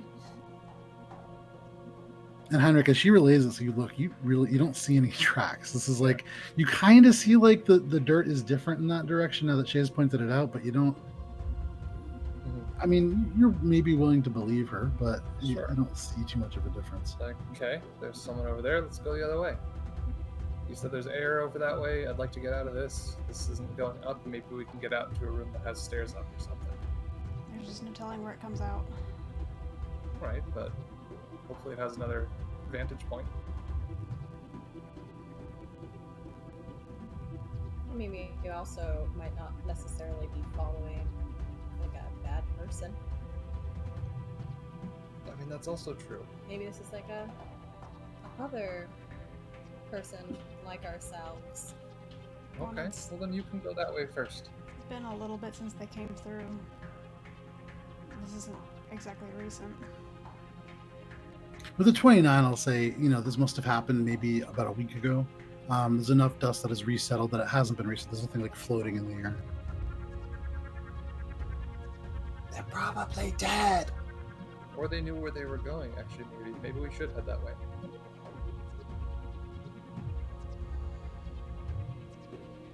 Either way, I'm not going first. Which way do we want to go? Helia. You can see Helia looking back and forth from Gundra to Heiner. Alright, no one's doing anything. I'm Helia, gonna follow the this is your tracks. mission, I'm you going. choose. I'm just going. I'll be like, alright, let's go this way. Fine. I just roll my eyes and start like crawling down the hallway. Which one? Okay, The one so that you had the turn and you scuff go to mark the right. tracks. And you begin following these scuff mark tracks. As you crawl, you get to a point where you're used to kind of every now and then, it's not painful because you're aware enough of your antlers so that you're not smashing them into the ceiling, but every now and then there's like a light, like, it doesn't really make a lot of sound. You just kind of feel it and kind of adjust. And then suddenly you're aware of the fact that it hasn't happened in a little bit. And you look up, it's getting a little bit taller, maybe like 4 feet now. Okay. Another 5 minutes go by, maybe like 10 feet. And then you realize it's not only getting taller, it is also rising ever so slightly. And you get to a point where now, again, you feel, and not again, you for the first time feel a little bit of a breeze, not wind. And you see maybe 30 feet in front of you, the tunnel ends. But the colors of everything a little bit different right in front of it. And you can see it's because this little bit of dust is actually kind of damp. And you see from above this kind of moisture, something drops and hits and joins the kind of mud that is formed at the bottom. A couple seconds go by and again sort of. Okay, I'm gonna take out a dagger. Okay. Prod it and look up. Goes into the mud and kind of, you see the stone underneath, but it's just the dust has been become very moist. You kind of smell it. It smells like water. I mean, it just kind of smells like mud as a total. Yeah. And as you look up, and just a drop of water hits you on the head. And very quickly you recoil and you look and check if it's like blood or something. Sure. Just water. Okay. It doesn't smell terribly fresh. There's like elements of dirt in it, but. Okay. And now looking up, you can see there are actually planted into this tunnel, and this is a cramped tunnel.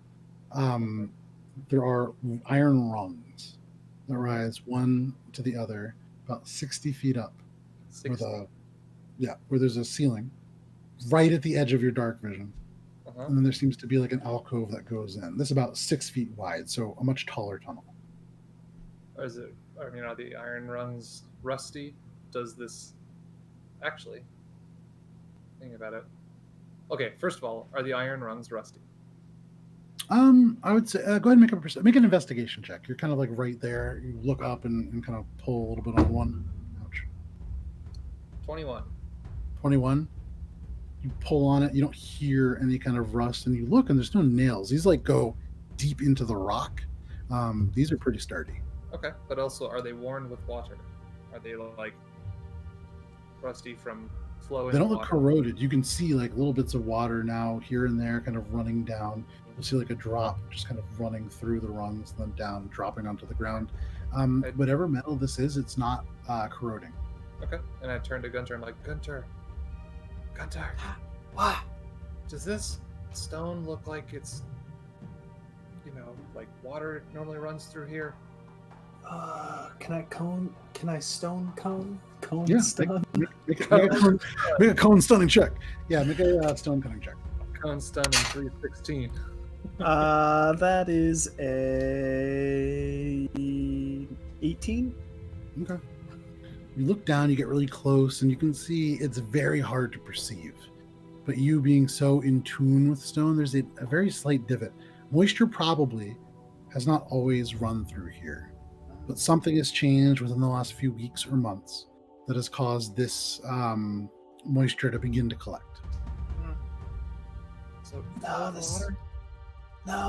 this place was dry up until pretty recent, I'd guess. Okay. This kind of rock is usually dry. Okay. So maybe it's just a buildup, not like a. I guess. I think Someone just recently added plumbing. Okay.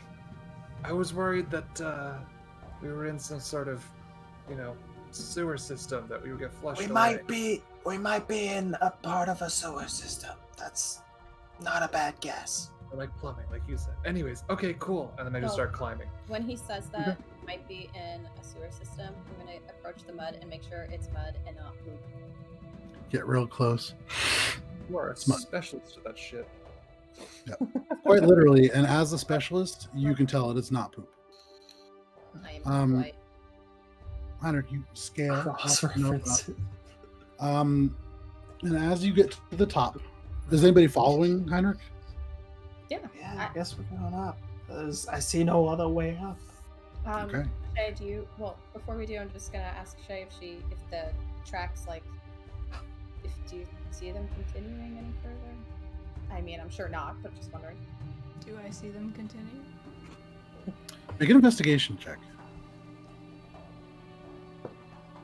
A natural 20. Oh, dude. Heinrich's like 4 or 5 rungs up, and Morwen says, do the I'm sure they do, but do the footprints go anywhere? And you look, and you're just kind of humoring her, and right ahead of you, there's half a footprint, and it seems to almost disappear into the wall.